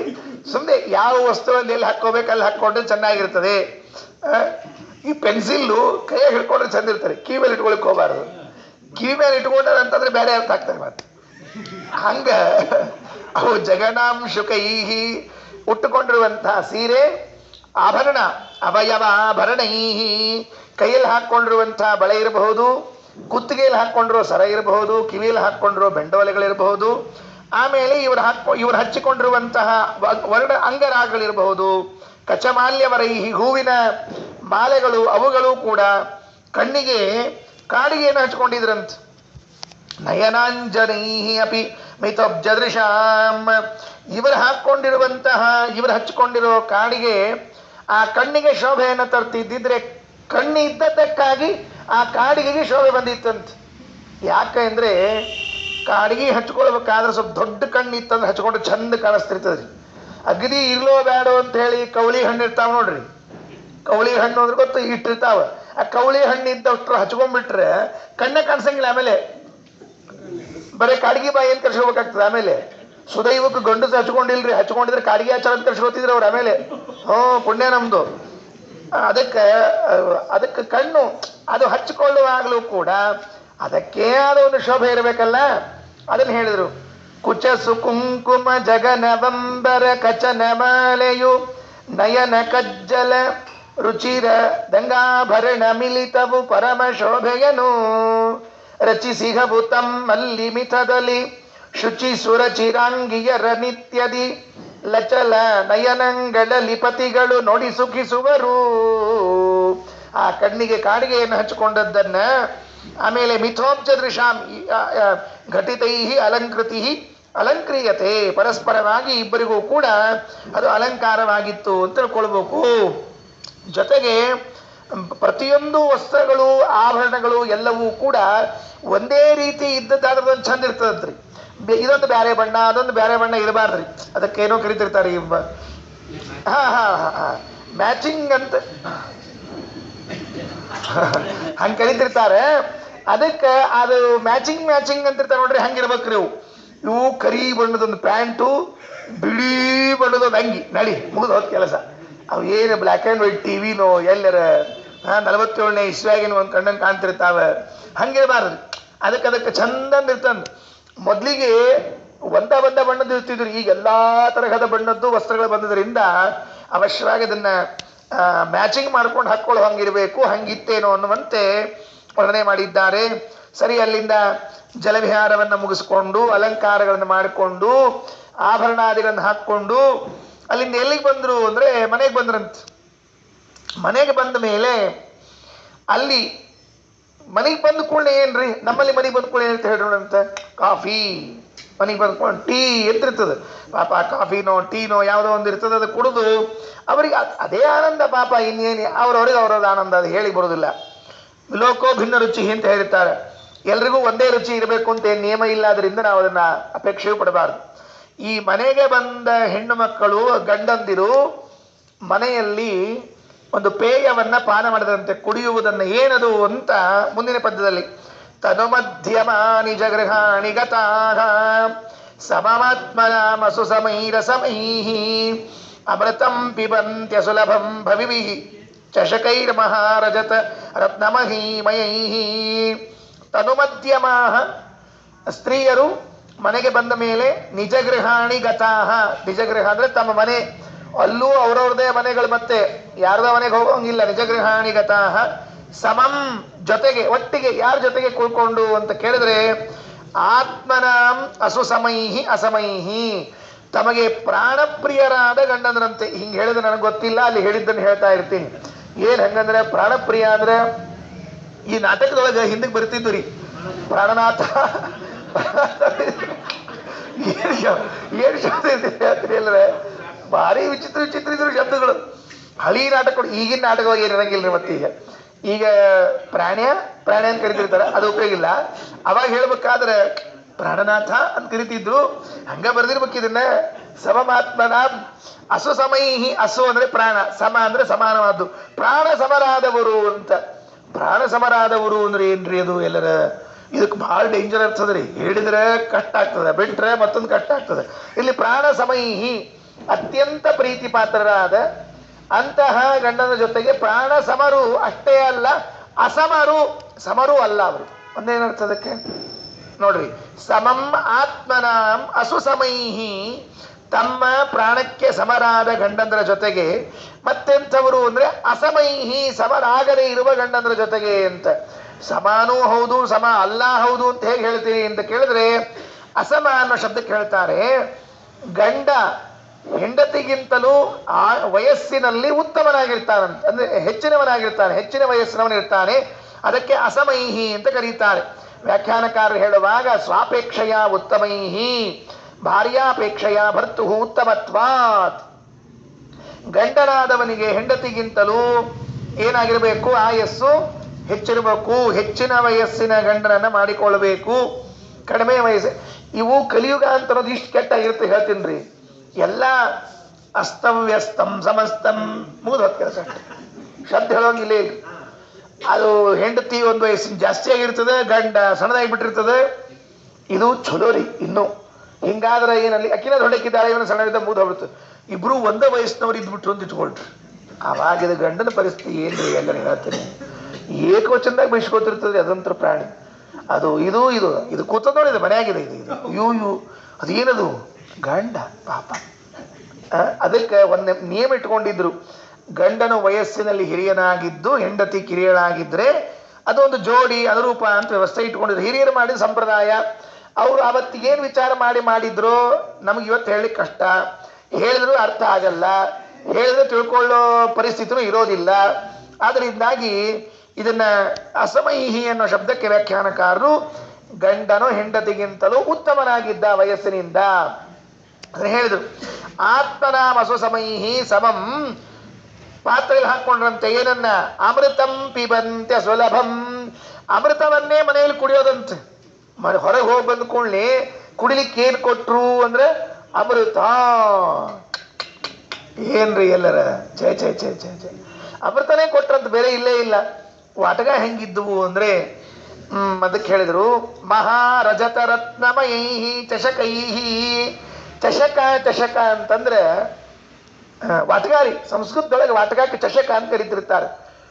ಸುಧಾಕ ಒಂದು ವ್ಯಾಖ್ಯಾನದಲ್ಲಿ ಚಷಕ ವ್ಯಾಖ್ಯಾನ ಅಂತ ಒಂದು ವ್ಯಾಖ್ಯಾನದ ಶ್ರೀಮನ್ ನ್ಯಾಯಸುಧಾಕ ಮನ್ನಾರಿ ಮಂತಂದವ್ರು ಬರೆದಿದ್ದದನ್ನ, ಮನ್ನಾರಿ ಆಚಾರ್ಯ ಮಂತಂದವರು ಚಷಕ ಅಂತ ಒಂದು ವ್ಯಾಖ್ಯಾನದ್ರಿ. ಟೀಕಾಕೃತ್ಪಾದರ ಸುಧಾ ಅಂದ್ರೆ ಅದು ಅಮೃತ, ಅದಕ್ಕೆ ಇವ್ರು ವ್ಯಾಖ್ಯಾನ ಅಂದ್ರೆ ವಾಟಗ ಅಂತ ಬರ್ದಾರೆ. ಅಷ್ಟು ಚಂದ ಬರ್ದಾರೆ, ಭಾಳ ಚಂದ ಅದ್ರಿ ಇದು ಓದ್ಲಿಕ್ಕೆ. ಮತ್ತು ಎಲ್ಲ ತರ್ಕ ಭೂಯಿಷ್ಠ, ಅದು ಸರಳ ಅರ್ಥ ಆಗ್ತದೆ ಅಂತ ಹಿಂಗಿಲ್ಲೇ ಇಲ್ಲ. ಅದಕ್ಕದು ಚಷಕ ಅಂದ್ರೆ ಪಾತ್ರಿ. ಹೆಂಗಿತ್ತು ಅಂದ್ರೆ ಬಂಗಾರದ ಪಾತ್ರೆಗೆ ಅದು ಮುತ್ತು ರತ್ನಗಳನ್ನ ರಜತಗಳನ್ನೆಲ್ಲ ಕೂಡಿಸಿ ಮಾಡಿದ್ದು. ಅವ ಅಗಸಾಲ್ ರಂಗಡೆ ಮಾಡ್ಬೇಕಾದ್ರೆ ಹಂಗೆ ಮಾಡಿ ಕಳಿಸ್ಬಿಟ್ಟಿದ್ದಂತವ. ಯಾರಿಗೆ ಅಂತ ಕೇಳ್ಬೇಡ್ರಿ, ಅಲ್ಲಿ ಇದ್ದು ಅಷ್ಟೇ. ಅದಕ್ಕೆ ಅದನ್ನ ತಗೊಂಡು ಅಮೃತವನ್ನ ಹಾಕೊಂಡು ಪಾನ ಮಾಡ್ತಿದ್ದಂತ. ಬೇಕಾದಾಗ ಪಾನ ಮಾಡೋದು ಅಮೃತವನ್ನು. ಏನ್ ದೊಡ್ಡದ ಆಚಾರ, ನಮ್ಮ ಮನೆಗೂ ಬೇಕಾದ ಸಿಗ್ತದೆ ಪಾನ ಮಾಡ್ಲಿಕ್ಕೆ, ಯಾವಾಗ ಬೇಕಾವಾಗ. ಇದಲ್ರಿ ಹೇಳಿದ್ವು, ಅದು ಅಮೃತ. ಏನ್ ವ್ಯತ್ಯಾಸದ ಆಚಾರ ನಮಗೊಂದು ಸ್ವಲ್ಪ ದಯಮಾಡಿ ತಿಳಿಸಿ. ನಮ್ಮ ಮನ್ಯಾಗ ಸಿಗೋ ಅಮೃತಕ್ಕೂ ಆ ಮನೆ ಅಲ್ಲಿ ಮೋಕ್ಷ ಸಿಗೋ ಅಮೃತಕ್ಕೂ ಏನ್ ವ್ಯತ್ಯಾಸದ? ಏನ್ ವ್ಯತ್ಯಾಸ ಇಲ್ಲ ಆಚಾರ. ಇದು ಅಷ್ಟೇನ ಅದು ಅಷ್ಟದಂದ್ರೆ ಅಲ್ಲ. ಮಹಾಭಾರತ ತಾತ್ಪರ್ಯ ನಿರ್ಣಯವನ್ನು ಓದುವಾಗ ಆಚಾರ ಒಂದು ಮಾತು ಹೇಳ್ತಾರೆ, ಅಮೃತ ಇದು ಸಿಗೋದು ಎಷ್ಟು ದುರ್ಲಭದ ಅನ್ನೋದಕ್ಕೊಂದು ಇತಿಹಾಸ ಹೇಳ್ತೀರಿ ಅಂದ್ರೆ ಆಚಾರ. ಮುಕ್ತರಾದಾಗ ಎಲ್ಲರಿಗೂ ಕೂಡ, ಮುಕ್ತಿಯೋಗ್ಯರಾದ ಎಲ್ಲ ಜೀವರಾಶಿಗಳಿಗೂ ಅಮೃತವು ಸುಲಭ ಸಾಧ್ಯ. ಸುಲಭ ಅಂದ್ರೆ ಏನ್ರಿ, ಊಟಕ್ಕೂ ಅದನ್ನೇ ತಗೋಬಹುದು, ಆಮೇಲೆ ಪಾನಕ್ಕೂ ಅದನ್ನೇ ತಗೋಬಹುದು, ಬ್ಯಾಸಾದ್ರಿಂದ ಸ್ನಾನ ಮಾಡಬಹುದು, ಬೇಡ ಚೆಲ್ಲಬಹುದು. ಏನ್ ಯಾರು ಕೇಳೋದಿಲ್ಲ ನಿಮ್ಗೆ, ಅಷ್ಟು ಸುಲಭವಾಗಿ ಸಿಗುವಂತಹದ್ದು ಅಮೃತ. ಯಾಕೆ ಎಷ್ಟು ಕಷ್ಟ ಅದು ಅಂದ್ರೆ, ಒಬ್ಬ ಮೋಸ ಮಾಡಿ ಅಮೃತವನ್ನ ಕೈಯಲ್ಲಿ ತಗೊಂಡಂತೆ. ಒಬ್ಬ ಮೋಸ ಮಾಡಿ, ಅದು ಎಲ್ಲರ ಕಣ್ತಪ್ಪಿಸಿ, ಅವ್ರಿಗೆಲ್ಲ ಕಣ್ತಪ್ಪಿಸಿ ಮಾಡಿ ಅಮೃತವನ್ನ ಕೈಯಲ್ಲಿ ತಗೊಂಡಂತೆ. ತಗೊಂಡ್ರೆ ಕೈಗೆ ತಗೊಂಡು ಬಾಯಿಗೆ ಬರೋದ್ರೊಳಗಾಗಿ ದೇವರು ಚಕ್ರವನ್ನ ಎತ್ತಿ ಅವನ ತಲೆ ಕತ್ತಿಸ್ಬಿಟ್ಟಂತೆ. ಇಷ್ಟೇ ಅದು, ಏನಾಗಿಲ್ಲ. ಅವನು ವೇಷ ಬದಲಾಯಿಸ್ಕೊಂಡ. ಮೊದಲು ಅಮೃತ ಪಡಿಬೇಕು ಅಂತನ್ನೋದಕ್ಕಾಗಿ ತನ್ನ ಗೆಟಪ್ ಚೇಂಜ್ ಮಾಡ್ಕೊಂಡ. ಪಾಪ ಚಂದ ತಲೆ ತುಂಬ ಕೂದಲಿದ್ದು ಎಲ್ಲ ಇದ್ದವು. ಆ ಋತುದ ಊಟಕ್ಕೆ ಕೊಡ್ಬೇಕು ಅನ್ನೋದಕ್ಕೆ ಬಳ್ಸ್ಕೊಂಡ್ಬಿಟ್ಟ. ತಲೆ ಬೋಳಿಸ್ಕೊಂಡು ಜುಟ್ಟು ಬಿಟ್ಟುಕೊಂಡು ಒಳಗೆ ಹೋಗಿ ಕೂತ್ಕೊಂಡ. ಆಮೇಲೆ ಗೊತ್ತಾಗ್ತದೆ ಎಂಥ ಪರಿ ಇತ್ತು ಅಂತಕೊಂಡು ಹೇಳಿ. ಇಲ್ಲಿಂದ ಎದ್ದು ಆ ದೇವತೆಗಳ ಸಾಲಿನಲ್ಲಿ ಹೋಗಿ ಕುಳಿತರೆ ಕೈಯಲ್ಲಿ ಹಾಕಿದ್ರು, ಇವನು ಬಾಯಲ್ಲಿ ಹಾಕ್ಕೊಂಡ. ಎಡಕ ಬಲಕ ಕೂತಿರ್ತಾನೆ ನೋಡ್ರಿ ಎಡಬಲ ಸೇವಕರು ಅಂತ ಹೇಳಿ. ಸೂರ್ಯಚಂದ್ರರು ಹೇಳಿದ್ರು, ಸ್ವಾಮಿ ಇವ ನಮ್ಮವಲ್ಲ ಅಂತ ಹೇಳಿ. ತಲೆಯನ್ನ ಕತ್ತರಿಸಿದ ದೇವರು ಹೋಯ್ತು. ಈ ಇತಿಹಾಸ ಹೇಳಿದ ಮೇಲೆ ಆಚಾರ್ಯ ಅಂತಾರೆ, ಅಲ್ಲ ದೈತ್ಯರಿಗೆ ಅಮೃತ ಸಿಗೋದೇ ಅಲ್ಲ, ದೇವತೆಗಳಿಗೆ ಅಮೃತ ಸಿಗಬೇಕಾಗಿತ್ತು. ಅಂಥದ್ದು ದೈತ್ಯರ ಕೈಯಲ್ಲಿ ಹೋಯ್ತು ಹೇಗೆ, ಬಾಯಲ್ಲಿ ಹೋಯ್ತು ಹೇಗೆ ಅದು ಹೇಳ್ರಿ ಮೊದಲು. ಅಂದ್ರೆ 10,000 ವರ್ಷ ತಪಸ್ ಮಾಡಿದಂಥವನು. ಯಾವುದಕ್ಕಾಗಿ? ಕೇವಲ ಅಮೃತ ಕೈಯಲ್ಲಿ ಬಿದ್ದು ಬಾಯಲ್ಲಿ ಬೀಳೋದಕ್ಕೆ, ಹೊಟ್ಟೆಗೆ ಹೋಗಿ ಕರಗೋದಕ್ಕಲ್ಲ, ಹಂಗಿರೋದಕ್ಕಲ್ಲ, ನನಗೂ ಅಮೃತ ಸಿಗಬೇಕು ಅಂತನ್ನೋದಕ್ಕಾಗಿ 10,000 ವರ್ಷ ಅಷ್ಟು ತಪಸ್ಸು ಮಾಡಿದ್ರೆ ಆಗ ಸಿಕ್ಕದ್ದು ಅಮೃತ. ಆದರೆ ಭಗವದ್ ದರ್ಶನ ಆದ ಮೇಲೆ ನಿತ್ಯ ವೈಕುಂಠದಲ್ಲಿ ಅಮೃತವೋ ಅಮೃತ, ಅಮೃತಮಯ. ಪಾತ್ರೆಯಲ್ಲಿ ಹಾಕಿ ಹೆಂಡತಿ ತಂದು ಕೊಡ್ತಾಳಂತೆ. ಗಂಡ ಅವರು ಇಬ್ಬರೂ ಕೂಡಿಕೊಂಡು ಆ ಪಾತ್ರೆಯಲ್ಲಿ ಹಾಕಿಕೊಂಡು ಲೋಟದಲ್ಲಿ ಹಾಕಿಕೊಂಡು ಅಮೃತವನ್ನ ಪಾನ ಮಾಡ್ತಾರೆ ಅಂತ ಪಂಡಿತಾಚಾರ್ಯ ವರ್ಣನೆ ಮಾಡಿದ್ದಾರೆ. ಯಾವುದು ಭುವಿ ನೋಡ್ರಿ, ಭವಿಭಿಹಿ ಅಸುಲಭಂ, ಸಂಸಾರದಲ್ಲಿ ಇದ್ದವರಿಗೆ ಇದು ಸಿಗೋದು ಸಾಧ್ಯವಿಲ್ಲ ಅಂತ ಅನಿಸಿದೆಯೋ ಅಂಥ ಅಮೃತವನ್ನ ಪಾನ ಮಾಡ್ತಾ ಇದ್ದಾರೆ ಅಂತ ತಿಳಿಸಿಕೊಟ್ರು. ಇನ್ನು ಮುಂದಿನ ಶ್ಲೋಕದಲ್ಲಿ ಬಹಳ ಚೆನ್ನಾಗಿ ಮತ್ತೆ ಸುರತ ಕ್ರೀಡೆ ಆಡಬೇಕು ಅನ್ನುವುದಕ್ಕಾಗಿ, ದಾಂಪತ್ಯವನ್ನು ಅನುಭವಿಸಬೇಕು ಅನ್ನೋದಕ್ಕಾಗಿ ಅವರನ್ನ ಮಂಚಕ್ಕೆ ಕರೆದ ಅಂತ ವರ್ಣನೆ ಮಾಡ್ತಾ ಇದ್ದಾರೆ. ಈ ಹಿಂದಿನ ಪದ್ಯದ ವರ್ಣನೆ ಮುಗಿದ ಮೇಲೆ ಮುಂದಿಂದು ಮೃದುಕಂ ರಶಯ್ಯ ಬನುರಾಗವತಾಂ ಮಣಿಮಂಚ ಮಂಚಿತ ದೃಶೋ ವಸರೆ ಅಪಿ ಚೋದಿತ ಅಧಿರುಹಂತಿ ಶನೈಃ ವಿನಯೋ ಹಿ ಭೂಷಯತಿ ಸರ್ವರಸಂ. ಗಂಡನೇ ಬಾ ಅಂತ ಕರೆದಾಗ ಆ ಗಂಡ ಕರೆದಿದ್ರೂ ಕೂಡ ಕರೆದಿದ್ದಾನೆ ಅಂತ ಹೇಳಿ ಅವನ ಕುಳಿತ ಮಂಚದ ಮೇಲೆ ವೇಗವಾಗಿ ಹೋಗಿ ಕೂಡ್ಲಿಲ್ವಂತೆ, ನಿಧಾನಕ್ಕೆ ಹೋಗಿ ಕುಳಿತುಕೊಂಡ್ಲಂತೆ. ಇದರಿಂದ ವ್ಯಾಖ್ಯಾನಕಾರರು ಬಹಳ ಮಾತುಗಳನ್ನು ತಿಳಿಸ್ತಾ ಇದ್ದಾರೆ. ಸಾಮಾನ್ಯವಾಗಿ ಲೋಕದಲ್ಲಿ ಗುರುಗಳು ಕುಳಿತ ಆಸನದ ಮೇಲೆ ಶಿಷ್ಯನು ಕೂಡಬಾರದು, ಸಮಾನ ಆಸನದಲ್ಲಂತರೂ ಮೊದಲೇ ಕೂಡಬಾರದು, ಗುರುಗಳು ಕೂತ ಆಸನದಲ್ಲಂತರೂ ಕೂಡಲೇಬಾರದು. ಅದೇ ರೀತಿಯಾಗಿ ಹೆಂಡತಿಯೂ ಗಂಡ ಕುಳಿತ ಆಸನದಲ್ಲಿ ಸಮಾನವಾಗಿ ಕುಳಿತುಕೊಳ್ಳಬಾರದು ಅಂತ ನಿಯಮ ಇತ್ತಂತೆ ಅಂತ ಹೇಳ್ತಾರಂತೆ, ನಂದಲ್ಲ. ಇಲ್ಲಿ ಹೇಳಿದ್ರು, ನಾ ಏನ್ ಮಾಡ್ಲಿಲ್ಲ, ಇತ್ತಂತೆ ಅಂತ ಇಷ್ಟು ಹೇಳ್ತೀನಿ. ಈಗೇನಾಗಿರ್ತದೆ ಎಲ್ಲ ಉಲ್ಟಾಗಿಬಿಟ್ಟಿರ್ತಾರೆ. ಈಗ ಅದಕ್ಕೆ ಕೆಲವು ಕಡೆ ಪ್ರಸಂಗ ಅನಾರೋಗ್ಯವೋ ಆರೋಗ್ಯವೋ ಅವ್ರದ್ದು ಪ್ರಸಂಗಗಳವ್ರು ಇರ್ತಾರೆ, ಅವರೇ ಕುರ್ಚಿ ಮೇಲೆ ಕೂತಿರ್ತಾರೆ, ಇವೇ ತೆಳಗೆ ಕೂತಿರ್ತಾರೆ, ಇವರು ಕುರ್ಚಿ ಅವ್ರ ತೆಳಗೆ ಹಿಂಗೂ ಆಗಿರ್ತದೆ. ಅದಕ್ಕೆ ಈಗ ಗಂಡ ತಾನು ಕುಳಿತ ಮಂಚದಲ್ಲಿ ಬಾ ಅಂತ ಕರೆದ್ರೆ ಹೆಂಡತಿಯನ್ನ ಅವಸರದಲ್ಲಿ ಹೋಗ್ಲಿಲ್ವಂತೆ. ಅಪಿಚೋದಿತ ಅಧಿರುಹಂತಿ ಶನೈಹಿ, ಬಾ ಕೂಡು ಅಂತ ಅವನೇ ಹೇಳಿದ ಮೇಲೂ ಕೂಡ ಹೇಳ್ಯಾರಲ್ಲ, ಮುಗಿದು ನಡಿ ಅಂತ ಹೇಳಿ. ನಾವೊಂದು ಕಡೆ ನೋಡಿದ್ರಿ ಅದನ್ನು, ಗಂಡ ಹೆಂಡ್ತಿದಲ್ಲ ಗುರುಗಳದ್ದು. ಅದು ಗುರುಗಳು ಕೂತಿದ್ರು, ಹೊಸದಾಗಿ ಆಶ್ರಮ ಆಗಿತ್ತು, ಜಸ್ಟ್ ಇನ್ನೂ ಶಾಟಿ ಉಟ್ಕೊಂಡು ಬಂದಾರ, ನಾಮಕರಣ ಆಗ್ಯದ, ಯಾರದ್ ಬೇಡ. ಕೂತಿದ್ರು ಹಿಂಗ ಸ್ವಾಮಿಗಳೊಬ್ಬರು XYZ ಹೊಸದಾಗಿ ಬಂದರು. ಯದ್ಯಪಿ ಶಿಷ್ಯರಾದ್ರಿಂದ ತೆಳಗೆ ಕೂಡಬೇಕಾಗಿತ್ತು. ನಮ್ಮ ಅವರು ಇವರಿದ್ರಲ್ಲ, ಅವರು ಪಕ್ಕಕ್ಕೆ ಕೂತ್ಬಿಟ್ರು. ಅಂದಮೇಲೆ ಎಂಥ ಪ್ರಸಂಗ ಇರ್ತದೆ ಅಂತಂದ್ರೆ, ಗುರುಗಳ ಆಸನದಲ್ಲಿ ಸಮಾನವಾದ ಆಸನದಲ್ಲಿ ಕೂಡಬಾರದು ಅಂತ ನಿಯಮ. ಅದಕ್ಕೆ ಇಲ್ಲಿ ಗಂಡನ ಆಶ್ರಮದಲ್ಲಿ ಕೂಡುವಾಗ ಹಾಸಿಗೆ ಕರೆದಿದ್ದಾರಲ್ಲ ಪಾಪ, ಇನ್ನೇನು ಮಾಡಬೇಕು ಅಂತ ಹೇಳಿದ್ರು. ಬರಲಿಲ್ಲ, ನಿಧಾನಕ್ಕೆ ಬಂದ್ಲಂತ. ನಿಧಾನಕ್ಕೆ ಬಂದು ಅದಕ್ಕೆ ಹೇಳಿದ್ರು, ವಿನಯೋಹಿ ಭೂಷಯತಿ ಸರ್ವರಸಂ. ನಿಧಾನಕ್ಕೆ ಬರೋದು ಏನ್ ತೋರಿಸ್ತದೆ ಅಂತ ಕೇಳಿದ್ರೆ ವಿನಯವನ್ನ ತೋರಿಸ್ತದಂತೆ. ವಿನಯೋಹಿ ಭೂಷಯತಿ ಸರ್ವರಸಂ. ಎಲ್ಲಾ ರಸಕ್ಕೂ ಕೂಡ ಆಭೂಷಣ ಯಾವುದು ಅಂತ ಕೇಳಿದ್ರೆ ವಿನಯವೇ ಆಭರಣ. ಅದು ಕರುಣಾರಸ ಇರಬಹುದು, ಆಮೇಲೆ ವೀರರಸ ಇರಬಹುದು, ಎಲ್ಲದಕ್ಕೂ ಕೂಡ ವಿನಯವೇ ಭೂಷಣ ಅಂತ ನೋಡಿದ್ದೀರಲ್ಲ ನಿಮಗೆಲ್ಲ. ಆದ್ರಿಂದ ವಿನಯೋಹಿ ಭೂಷಯತಿ ಸರ್ವರಸಂ. ಕ್ರೀಡಾ ಪ್ರಸಂಗದಲ್ಲಿ ಬಾ ಅಂತ ಹೇಳಿದಾಗಲೂ ಕೂಡ ಗಂಡನೇ ಕರೆದ್ರು ಪಾಪ ಹೋಗ್ಲಿಕ್ಕೆ ಹಿಂಜರಿಕೊಂಡು ನಾಚಿಕೊಂಡು ಹೋಗಿ ಮೆಲ್ಲನೆ ಹತ್ತಿ ಕೂತ್ಲು ಅಂತ ಹೇಳಿದ್ರು. ಇದಾದ ಮೇಲೆ ಆ ಮಂಚದಲ್ಲಿ ಕುಳಿತಾಗ ಅವಳು ತನ್ನ ಹೆರಳನ್ನ ಕಟ್ಟಿಕೊಳ್ಳುವ ನೆಪದಲ್ಲಿ ಗಂಡನಿಗೆ ತನ್ನ ಅಂಗದ ಸೌಂದರ್ಯವನ್ನ ಪ್ರದರ್ಶನ ಮಾಡಿದ್ಲು ಅಂತ ಹೇಳ್ತಾರೆ. ಅಭಿಕಾಂತ ಮುನ್ನಮಿತ ಕಾಂತ ಕುಚ ಕಿಲ ಬದ್ನತಿ ಸುಕುಸುಮಾಂ ಕಬರೀಂ ಸುಮುಖಿ ಸುಲಕ್ಷ ಭುಜ ಮೂಲ ಬಲಿಹಿ ಪರಿರಭ್ಯತೆ ಪ್ರಣಯಿನಾತಿ ರಸಾತ್. ಗಂಡನ ಎದುರಿನಲ್ಲಿ ಕುಳಿತುಕೊಂಡು ತನ್ನ ತುರುಬನ್ನ ಕಟ್ಟಿಕೊಳ್ತೇನೆ ಅಂತ ಹೇಳಿ ಎರಡೂ ಕೈಗಳನ್ನ ಎತ್ತಿ ತುರುಬನ್ನ ಕಟ್ಟಿಕೊಂಡು ಹೂವು ಸರಿ ಮಾಡಿಕೊಳ್ಳುವ ನೆಪದಲ್ಲಿ ತನ್ನ ಸೌಂದರ್ಯವನ್ನ ಗಂಡನಿಗೆ ಪ್ರದರ್ಶನ ಮಾಡಿದಳೋ ಏನೋ ಎನ್ನುವಂತೆ ಇತ್ತು ಅಂತ ಹೇಳಿ ಪಂಡಿತಾಚಾರ್ಯ ವರ್ಣನೆ ಮಾಡ್ತಾ ಇದ್ದಾರೆ. ಅಂಗಸೌಷ್ಠವ, ಅಂಗ ಮಾಧುರ್ಯ ಇವೆಲ್ಲ ಕಾವ್ಯದ ವರ್ಣನೆಗಳಲ್ಲಿ ಒಂದಾದದ್ರಿಂದ ಅದನ್ನೇ ಮಾಡಿದ್ದಾರೆ. ಆಗ ಗಂಡ ಅವಳನ್ನ ಹತ್ತಿರ ಕರೆದುಕೊಂಡು ಅಪ್ಪಿಕೊಂಡಂತೆ ಆಲಿಂಗನ ಮಾಡಿಕೊಂಡ ಅಂತ ಮುಂದಿನ ಶ್ಲೋಕದಲ್ಲಿ. ಅದಕ್ಕೆ ಪಂಡಿತಾಚಾರ್ಯ ಚಾಷ್ಟಿ ಮಾಡ್ತಾರೆ, ಎಲ್ಲಾ ಬಂಧನದಿಂದ ಬಿಡುಗಡೆ ಮಾಡಿಕೊಂಡಿದ್ರು ಕೂಡ ಈ ಆಲಿಂಗನದಿಂದ ಬಿಡುಗಡೆ ಆಗಿದ್ದಿಲ್ವಂತೆ ಪಾಪ ಅವನಿಗೆ. ಎಲ್ಲಿ ಹೋದ್ರೂ ಕೂಡ ಸಂಸಾರದಲ್ಲಿ ಎಲ್ಲಾ ಬಂಧನ ಬಿಡಿಸ್ಕೊಂಡು ಹೋಗ್ಬೇಕು ಅಂತ ಇದ್ರು, ಅಲ್ಲಿ ಇದೊಂದು ಬಂಧನ ಉಳ್ಕೊಂಡೇ ಬಿಟ್ಟಿತ್ತು, ಹೋಗಿರ್ಲೇ ಇಲ್ಲ ಅಂತ ತಮಾಷೆ ಮಾಡ್ತಾ ಇದ್ದಾರೆ. ಪೃಥುವೃತ್ತ ತುಂಗ ಕಠಿಣೋ ರಸಿಜ ದ್ವಯವಾರಿತಾಯತ ನಿಜ ಅಂತರಯೋಗೋ ಭುಜಯೋರ್ಯುಗೇನ ರಮಣೋ ರಮಣೀಂ ಪರಿರಭ್ಯಕೋತ್ರ ರಮಯೇನ್ನ ಸುಖೀ. ಅದಕ್ಕೆ ಹೇಳಿದರು, ಆ ಹೆಂಡತಿಯನ್ನ ಪ್ರೀತಿಯಿಂದ ಹತ್ತಿರ ಸೆಳೆದುಕೊಂಡು ಆಲಿಂಗನ ಮಾಡಿಕೊಂಡ ಸಂದರ್ಭದಲ್ಲಿ ಆ ಆಲಿಂಗನದಲ್ಲಿ ಇದ್ದ ಸುಖ ಜಗತ್ತಿನಲ್ಲಿ ಇನ್ಯಾವುದಕ್ಕೆ ಹೇಳಲಿಕ್ಕೆ ಬರ್ತದೆ ಅಂತ ಕೇಳ್ತಾ ಇದ್ದಾರೆ. ನಿಜ ಇದೆ ರೀ, ಕೆಲವು ಆಶ್ಚರ್ಯ ಆಗ್ತದೆ. ಬರೇ ಸ್ತ್ರೀ ಪುರುಷರ ಆಲಿಂಗನ ಅಲ್ಲ, ಅನೇಕ ಕಡೆಗಳಲ್ಲಿ ತಾಯಿ ಮಗುವನ್ನ ಆಲಿಂಗನ ಮಾಡಿಕೊಳ್ತಾಳೆ, ಆಮೇಲೆ ತಂದೆ ಮಗುವನ್ನ ಆಲಿಂಗನ ಮಾಡಿಕೊಳ್ತದೆ, ಗುರು ಶಿಷ್ಯನ ಆಲಿಂಗನವನ್ನ ಮಾಡಿಕೊಳ್ತಾರೆ. ರಾಮದೇವರು ಹನುಮಂತರನ್ನ ಆಲಿಂಗನ ಮಾಡಿಕೊಂಡ್ರು ಅಂತ ಕೇಳಿರ್ತೀವಲ್ಲ, ಆ ಆಲಿಂಗನದಲ್ಲಿ ಏನಿದೆಯೋ ಏನೋ ಗೊತ್ತಿಲ್ಲ, ಬಹಳ ವಿಚಿತ್ರವಾಗಿದೆ. ಎರಡು ಆತ್ಮಗಳು ಒಂದಾಗುವ ಸಂದರ್ಭ ಇರಬೇಕಲ್ಲಿ. ಒಬ್ಬ ಇದ್ರ ಮುಂದೆ ಈ ಒಂದೆರಡು ಪ್ರಸಂಗ ಇದೆ, ಮಾತು ಹೇಳ್ತೀನಿ.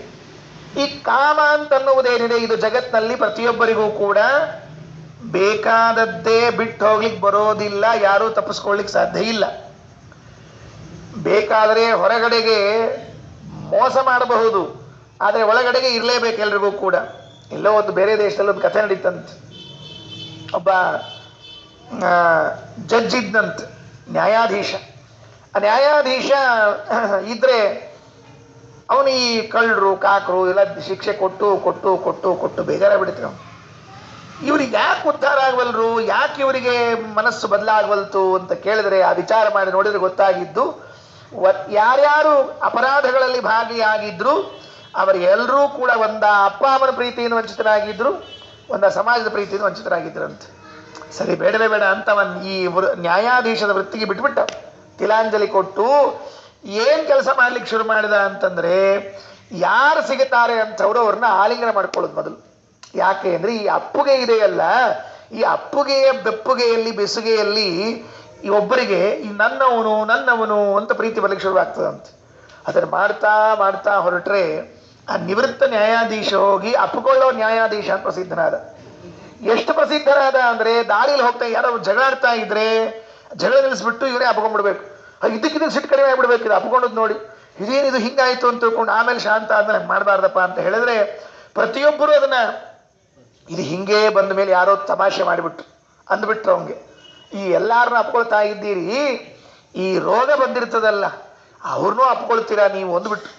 ಈ ಪೇಪರ್ನವ್ರು ಸುಮ್ ಕೊಡಂಗಿಲ್ಲ ನೋಡ್ರಿ, ಅಂದೇ ಬಿಟ್ಟಿರ್ತಾರೆ. ಅವನು ಹ್ಞೂ ಅಂದ. ಕುಷ್ಠರೋಗದ ಆಸ್ಪತ್ರೆ ಇತ್ತಂತೆ, ಅಲ್ಲಿ ಹೋದ್ರೆ ಅವ್ರನ್ನ ನೋಡಿದ್ರೆ ಎಂದೂ ಜನ್ಮದಲ್ಲೇ ಆ ಕಡೆ ತಲೆ ಹಾಕಬಾರ್ದು ಅಂಥದ್ದಿದ್ರೆ ಅದು ಏನು ಧೈರ್ಯವೋ ದೇವರ ಪ್ರೇರಣೆಯೋ ಗೊತ್ತಿಲ್ಲ. ಒಳಗೆ ಹೋಗಿ ನಿಂತುಕೊಂಡು ಎಲ್ಲರನ್ನ ಕರೆದು ಹೇಳಿದಂತೆ, ನಿಮ್ಮನ್ನು ಯಾರೂ ಮುಟ್ಸ್ಕೊಳ್ಳೋದಿಲ್ಲಲ್ಲ, ಬರೀ ನಾನು ಕರ್ಕೊಳ್ತೇನೆ ಅಂತ ಹೇಳಿದರೆ ಎಲ್ಲರೂ ಓಡಿ ಬಂದು ತಬ್ಬಿಕೊಂಡ್ರಂತೆ. ಅವನವನಂದ, ನಿಜವಾಗಿ ಇವತ್ತೇ ದೇವರು ಕಂಡದ್ದು ಅಂತ ಹೇಳಿದ್ನಂತೆ. ನಮಗೆಲ್ಲ ಏನಾಗ್ಬಿಡ್ತದೆ ಅಂದರೆ, ರೋಗ ಬಂದವರು ಅವರು ದೂರ ದೂರ ದೂರ ದೂರ ಇಟ್ಟು ಮಾತ್ರ ನಾವೆಲ್ಲ ಹೊಲಸು ಮುಖ ಮಾಡಿ ಮುಖ ಸಿಂಡ್ರಿಸ್ಕೊಂಡು ಇಲ್ಲ. ಆ ಆಲಿಂಗನದಲ್ಲಿ ಒಂದು ಸುಖವಿದೆ. ಅದರಲ್ಲಿಯೂ ಕೂಡ ನನ್ನ ಮಗ, ನನ್ನ ಮಗಳು, ನನ್ನ ಹೆಂಡತಿ ಅಂತ ಇದ್ದಾಗ, ನನ್ನ ಗಂಡ ಅಂತಿದ್ದಾಗ ಆಲಿಂಗನ ಮಾಡಿಕೊಳ್ಳುವ ಆನಂದವೇ ಬೇರೆ. ಪಂಡಿತಾಚಾರ್ಯ ಈ ಶ್ಲೋಕದಲ್ಲಿ ಪೃಥುವೃತ್ತ ತುಂಗ ಕಠಿಣೋ ರಸಿಜ ದ್ವಯಮಾರಿತಾಯತ ನಿಜಾಂತರಯೋ ದೊಡ್ಡ ಕೈಗಳನ್ನ ಅಗಲ ಮಾಡಿ ಆ ಹೆಂಡತಿಯನ್ನ ಬಳೆ ಸೆಳೆದು ಗಟ್ಟಿಯಾಗಿ ಅಪ್ಪಿಕೊಂಡಾಗ ಭುಜಯೋರ್ಯುಗೇನ ರಮಣೋ ರಮಣಿಂ ಪರಿರಭ್ಯ ಕೋತ್ರ ರಮಯೇನ್ನ ಸುಖಿ. ಇಲ್ಯಾರು ಸುಖ ಪಡ್ಲಿಕ್ಕಿಲ್ಲ ಹೆಂಡತಿಯ ಆಲಿಂಗನದಲ್ಲಿ ಇದ್ದವರು ಅಂತ. ನೀವೇನ್ ದೊಡ್ಡದ್ರಿ? ಮಧ್ವಾಚಾರ್ಯ ಹೇಳಿದ್ ಕೇಳ್ರಿ. ಲಕ್ಷ್ಮೀ ಭುಜ ಅಂತರಗತಃ ಸ್ವರತೋ ಪಿಚಾಗ್ರೆ. ನಮ್ ನಾರಾಯಣ ದೇವರು ಲಕ್ಷ್ಮಿಯರ ಆಲಿಂಗನ ಮಾಡ್ಕೊಂಡು ಮಲ್ಕೊಂಡಿದ್ದಾನಂತ. ಗೋವಿಂದ ಮುಗಿದು ಹೋದ ಕೆಲಸ. ವಾದರಾಜ ಸ್ವಾಮಿಗಳು ಲಕ್ಷ್ಮೀ ಶೋಭಾನದಲ್ಲಿ ಹೇಳುವಾಗ ಎಷ್ಟು ದಿವಸ ಲಕ್ಷ್ಮೀ ದೇವಿನ ಗಟ್ಟಿಯಾಗಿ ಆಲಿಂಗ ಮಾಡ್ಕೊಂಡು ಮಲ್ಕೊಂಡಿದ್ದಾನೆ ಅಂದ್ರೆ ಬ್ರಹ್ಮದೇವರೊಂದು 100 ವರ್ಷ ಹಿಡ್ಕೊಂಡು ಮಲ್ಕೊಂಡ ಅಂತ. ಗೋವಿಂದ 100 ವರ್ಷ. ದೊಡ್ಡ ಇರ್ತಾವ್ರಿ, ನಮ್ಮ ಲೆಕ್ಕಕ್ಕೆ ಬರೋದಿಲ್ಲ. ಬ್ರಹ್ಮದೇವರ ಒಂದು ದೀರ್ಘಕಾಲೀನ ಪ್ರಳಯದಲ್ಲಿ ನಾರಾಯಣ ಲಕ್ಷ್ಮೀ ಭುಜಾಂತರ ಗತಃ ಆಗಬೇಕಾಗಿದ್ರೆ ಮೋಕ್ಷದಲ್ಲಿ ವೈಕುಂಠದಲ್ಲಿ ಇರುವಂತಹ ಗಂಡ ಹೆಂಡತಿಯರು ಕೂಡ ಪರಸ್ಪರ ಆಲಿಂಗನವನ್ನ ಮಾಡಿಕೊಂಡು ದಾಂಪತ್ಯದ ಸುಖವನ್ನು ಅನುಭವಿಸ್ತಾ ಇದ್ದಾರೆ ಅಂತ ಹೇಳಿದರು. ಮುಂದಿನ ಪದ್ಯ ಹೇಳುವಾಗ ಗಂಡ ಹೆಂಡತಿಯ ಗಲ್ಲಕ್ಕೆ ಮುದ್ದು ನೀಡಿದ ಅಂತ ಹೇಳ್ತಾರೆ. ಇದು ಹೇಳುವಾಗ ಅದು ನೋಡ್ರಿ, ಅದು ಹೇಳೋ ಕಾಲಕ್ಕೂ ಕೂಡ ಹುಚ್ಚುಚ್ಚಾರ ಹೇಳಬಾರ್ದು. ಅದು ಚಂದಾಗಿ ಕೇಳಿದ್ರು ಒಂದು ಸಂತೋಷ ಇರಬೇಕು. ಹಾಗೆ ಹೇಳ್ತಾರೆ. ಸ್ಮಿತ ಫುಲ್ಲ ಮುಲ್ಲಿ ಲಸಿತ ಝಿಲ್ಲಿ ಲಸನ್ ಮಣಿಕುಂಡಲ ಮೃದು ಕಟಾಕ್ಷಪಟು ನಿಭೃತೋ ನಿರೀಕ್ಷ ಸುಚಿರಂ ಸುತನೋ ಪ್ರತಿಚುಂಬತಿ ಪ್ರಿಯತಮೋ ವದನಂ. ಸ್ಮಿತ ಫುಲ್ಲಂ ನಗುವಿನಿಂದ ಅರಳಿರುವಂತಹ ಉಲ್ಲಸಿತ ಜಿಲ್ಲಿ. ಮೊದಲೇ ನಗ್ತಿದ್ದಾಳೆ. ನಕ್ಕಿರುವಾಗ ಈ ಗಲ್ಲ ಭಾಗಗಳು ಇನ್ನೂ ಎದ್ದು ಕಂಡಿದೆ ಅಂತೆ. ನೋಡ್ರಿ ಎಷ್ಟು ವಿಚಿತ್ರ. ವರ್ಣನ ಮಾಡುವಾಗ ಎಷ್ಟು ಅಂದ್ರೆ ಕಲ್ಪನಾಪೂರ್ಣ ಇರ್ಬೇಕ್ರಿ. ಅದಕ್ಕೆ ಸುಮ್ಮನೆ ಏನೋ ವರ್ಣನ ಮಾಡ್ಲಿಕ್ಕೆ ಬರುವುದಿಲ್ಲ.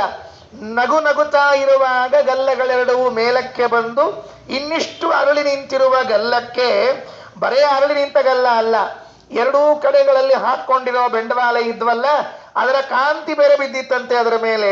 ಅಂತಹ ಗಂಡ ಸ್ಥಳಕ್ಕೆ ಮೃದು ಕಟಾಕ್ಷ ಪಟು. ಮತ್ತೆ ಅದು ಇನ್ನೊಂದು ಬೇರೆ ಹೇಳ್ತಾರೆ. ಅವಳು ಮೃದುವಾದ ಕಟಾಕ್ಷದಿಂದ ನೋಡ್ತಾ ಇದ್ದಾಗ, ಕಟಾಕ್ಷ ಅಂದ್ರೆ ಕಣ್ಣು, ನೋಡ್ತಾ ಇರುವಾಗ ಪ್ರತಿಚುಂಬತಿ ಪ್ರಿಯತಮೋ ವದನಂ. ಪ್ರಿಯತಮಃ ಗಂಡನಾದವನು ಅವಳ ಗಲ್ಲಕ್ಕೆ ಮುದ್ದು ನೀಡಿದ ಅಂತ ಹೇಳೋರು. ಒಂದು ತಮಾಷೆಯಾದ ಸುಭಾಷಿತ ಇದ್ದಾರೆ. ಇವ್ ಕೇಳ್ಬಿಟ್ರೆ ಇಷ್ಟು ಆಶ್ಚರ್ಯ ಆಗ್ತದೆ. ನಾನು ಮೊದಲೇ ಸರ್ತಿ ಕೇಳಿದಾಗ ಶಾಕ್ ಆಗಿದ್ದೆ. ನೀವು ಶಾಕ್ ಆಗ್ತೀರಿ, ಈಗ ಬಿಡಂಗಿಲ್ಲ, ನಾನು ಹೇಳೇ ಬಿಡ್ತೀನಿ. ಅದು ಏನು ಅಂತ ಕೇಳಿದ್ರೆ, ಗೌರಿ ಮುಖಂ ಚುಂಬತಿ ವಾಸುದೇವ ಅಂತ ಒಂದು ಗಾದೆ ಮಾತು. ಏನು? ಗೌರಿ ಮುಖಕ್ಕೆ ಮುದ್ದು ಕೊಟ್ಟ ವಾಸುದೇವ ಅಂತ. ಗಾಬರಿ ಆಯ್ತು. ನಾ ಮೊದಲೇ ಸರ್ತಿ ಕೇಳಿದಾಗ ಗಾಬರಿ ಆಗಿತ್ರಿ. ಗೌರಿ ಮುಖಕ್ಕೆ ವಾಸುದೇವ ಯಾಕೆ ಮುದ್ದು ಕೊಡ್ಬೇಕು ಪ್ರಶ್ನೆ. ಈಗ ಶಿವ ಅಂದ್ರೆ ಗೌರಿ ಮುಖಕ್ಕೆ ಮುದ್ದು ಕೊಟ್ರೆ ಕರೆಕ್ಟಪ್ಪ. ಲಕ್ಷ್ಮೀ ಮುಖಕ್ಕೆ ವಾಸುದೇವ ಮುದ್ದಾಡಿದ್ರೆ ಬರೋಬ್ಬರಿ. ಇದು ಗೌರಿ ಮುಖಂ ಚುಂಬತಿ ವಾಸುದೇವ ಅಂದ್ರೆ ಈ ಬಹಳ ಅಪರಾಧ ಇದೆಲ್ಲ. ಹಿಂಗೆ ಹೇಳಿದಾಗ ಒಬ್ಬ ಕವಿ ಕೊಟ್ರಂತೆ ಇದನ್ನ. ಕವಿ, ಇದನ್ನ ನೀನು ಪರಿಹಾರ ಮಾಡಿ ತೋರಿಸೋ, ಇದಕ್ಕೆ ಪ್ರಶ್ನೆ ಇದು ಅಂತ ಕೇಳಿದ್ರೆ ಅವನು ಎಷ್ಟು ಚಂದ್ರಿ ಉತ್ತರ ಕೊಟ್ಟದ್ದು. ಏನಂದ್ರೆ ಇನ್ನೊಂದ್ಸರಿ ಹೇಳ್ರಿ ಅಂದವ. ಗೌರಿ ಮುಖಂ ಚುಂಬತಿ ವಾಸುದೇವ. ಹೌದಾ, ಉತ್ತರ ಬರ್ಕೊಳ್ರಿ ಅಂದ. ಕಾಶೈಲ ಪುತ್ರಿ ಕಿಮು ನೇತ್ರ ರಮ್ಯಂ ಶುಕಾರ್ಭಕಃ ಕಿಂ ಕುರುತೆ ಫಲಾನಿ ಮೋಕ್ಷಸ್ಯ ದಾತ ಸ್ಮರಣೇನ ಕೋವಾ ಗೌರಿ ಮುಖಂ ಚುಂಬತಿ ವಾಸುದೇವ. ಹೇಳ್ಬಿಟ್ಟ ಶ್ಲೋಕ. ಏನು ಶಣೆ ಇರಬೇಡ್ರಿ ಅವ ಎಲ್ಲ. ಅವಂದ, ಸ್ವಾಮಿ ಅದು ಗೌರಿಯ ಮುಖವನ್ನ ಚುಂಬಿಸುತ್ತಾನೆ ವಾಸುದೇವ ಅಲ್ಲ, ಅದು ಮೇಲಿನ 4 ಪ್ರಶ್ನೆಗಳಿಗೆ ತೆಳಗಿನ 4 ಉತ್ತರಗಳು ಅಂದವ.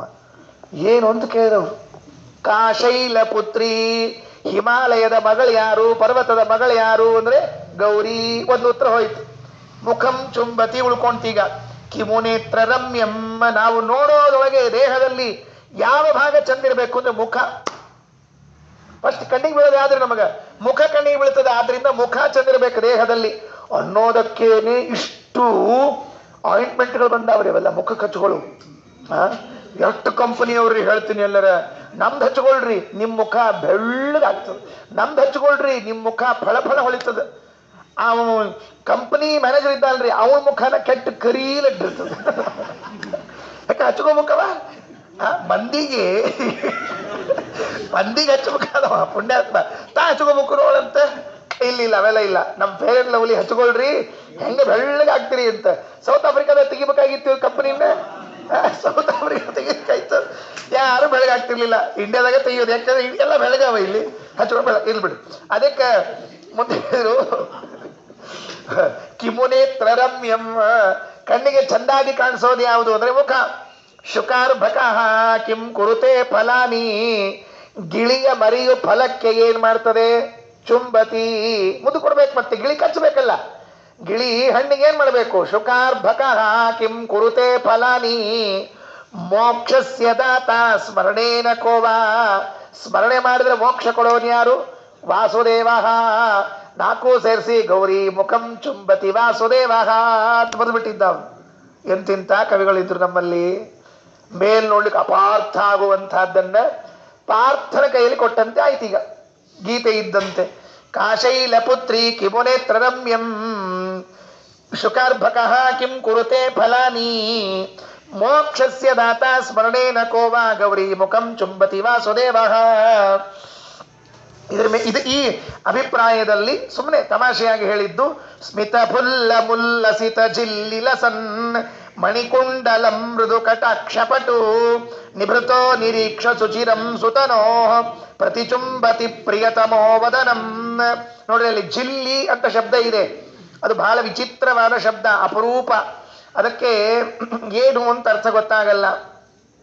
ಅದು ಜಿಲ್ಲಿ, ಕೆಲವು ಕಡೆಗೆ ಚಿಲ್ಲಿ ಅಂತೂ ಇದೆ. ಅದಕ್ಕೆರಡಕ್ಕೂ ಅರ್ಥ ಏನು ಅಂದ್ರೆ ಗಲ್ಲ ಅಂತ ಅರ್ಥ. ನೋಡ್ರಿ ಎಷ್ಟು ವಿಚಿತ್ರ. ನೋಡ್ರಿ ಎಲ್ಲೆಲ್ಲಿ ಶಬ್ದಗಳು ಹೆಂಗ ಬದಲಾಗಿ ಬದಲಾಗಿ ಬಂದಿದೆ ಅಂತ ತಿಳ್ಕೊಂಡಂದ್ರೆ, ಚಿಲ್ಲಿ ಚಿಲ್ಲಿ ಅಂತ ಕೆಲವು ಪಾಠ, ಜಿಲ್ಲಿ ಜಿಲ್ಲಿ ಅಂತ ಕೆಲವು ಪಾಠ ಸಂಸ್ಕೃತದಲ್ಲಿ. ಸಂಸ್ಕೃತದೊಳಗ ಅದೇನು ಜಿಲ್ಲಿ ಇತ್ತು, ಕನ್ನಡದಾಗ ಗಲ್ಲ ಆಗ್ಯದ. ಅದೇನು ಚಿಲ್ಲಿ ಇತ್ತು, ಅದು ಗಲ್ಲ ಆಗ್ಯದ. ಚಿಕ್ ಅಂತಾರಪ್ಪ ಇಂಗ್ಲಿಷ್ನಾಗ. ನೋಡ್ರಿ ಚಿಕ್, ಅಲ್ಲಿ ಎಷ್ಟು ಹತ್ರ ಶಬ್ದಗಳೆಲ್ಲ. ಚಿಲ್ಲಿ ಅಂತದ, ಚಿಕ್ಕ ಆಗ್ಯದ, ಆಮೇಲೆ ಗಲ್ಲ ಆಗ್ಯದ. ಮುಂದೆ ಹಿಂಗೆ ತಿರ್ಕೊಂಡು ಬಂದ್ ಎಲ್ಲಿರ್ತಾವ ನಮ್ಮ ಶಬ್ದಗಳೆಲ್ಲ ಇರ್ತಾವ. ಅದಕ್ಕೆ ಬಹಳ ಚೆನ್ನಾಗಿದೆ ಅಂತ ಹೇಳಿದ್ರು. ಇದು ಕನ್ನಡ ಪದ್ಯ ಇನ್ನೂ ಸೊಗಸಾಗಿ ಬರೆದಿದ್ದಾರೆ, ಅಷ್ಟೇ ರಸ ಬರುವಂತೆ ಬರೆದಿದ್ದಾರೆ. ಮಂದಹಾಸದಲ್ಲಿ ಅಂದವಾಗಿಗ ಚಂದ ಪೊಳೆವ ಕಪೋಲದ್ವಯಯುತ ಸುಂದರ ದ್ಯುತಿ ಮಣಿ ಖಚಿತವರ ಕುಂಡಲದಿ ಯುಕ್ತ ಮಂದ ಕಟಾಕ್ಷಪಟು ಸುರ ಸುಂದರಿಯವದ ನರವಿಂದವ ನಂದದಲ್ಲಿ ಚಿರ ನೋಡಿ ಚುಂಬಿಸಿ ಸುಖಿಪ ಪ್ರಿಯತಮನು.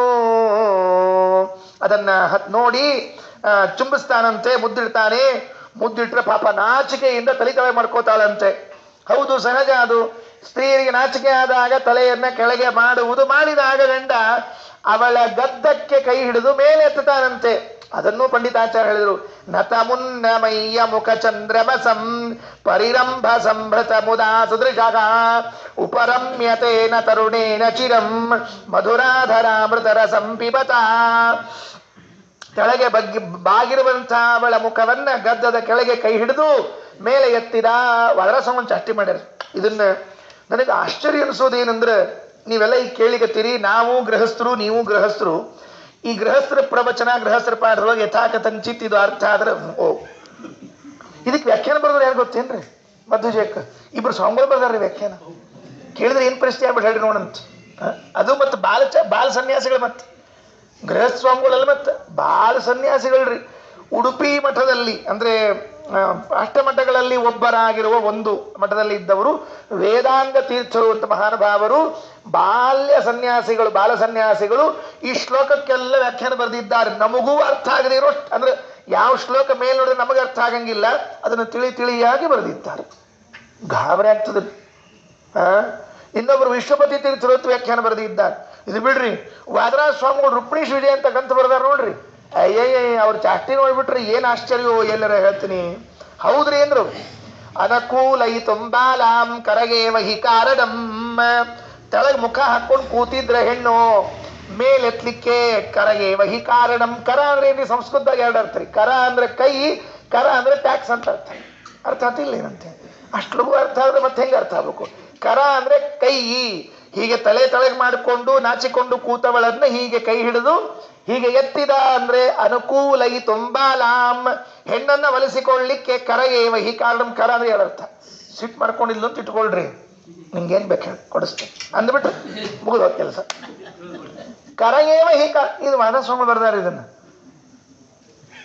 ಫೋನ್ ಮಾಡಿದ್ದಂತ ಒಬ್ಬ ಗಂಡ ಹೆಂಡತಿ ಸಿಟ್ ಮಾಡ್ಕೊಂಡಿಲ್ಲಂತ, ಭಯಾನಕ ಸಿಟ್ ಮಾಡ್ಕೊಂಡಿಲ್ಲಂತ.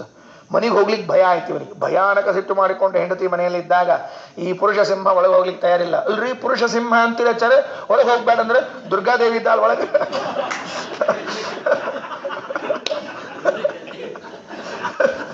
ಪುರುಷ ಸಿಂಹ ಯಾಕೆ ಒಳಗೆ ಹೋಗ್ಬಲ್ತು ಅಂತ ಕೇಳಿದ್ರೆ ಒಳಗೆ ದುರ್ಗಾದೇವಿ ಕೂತಾಳ.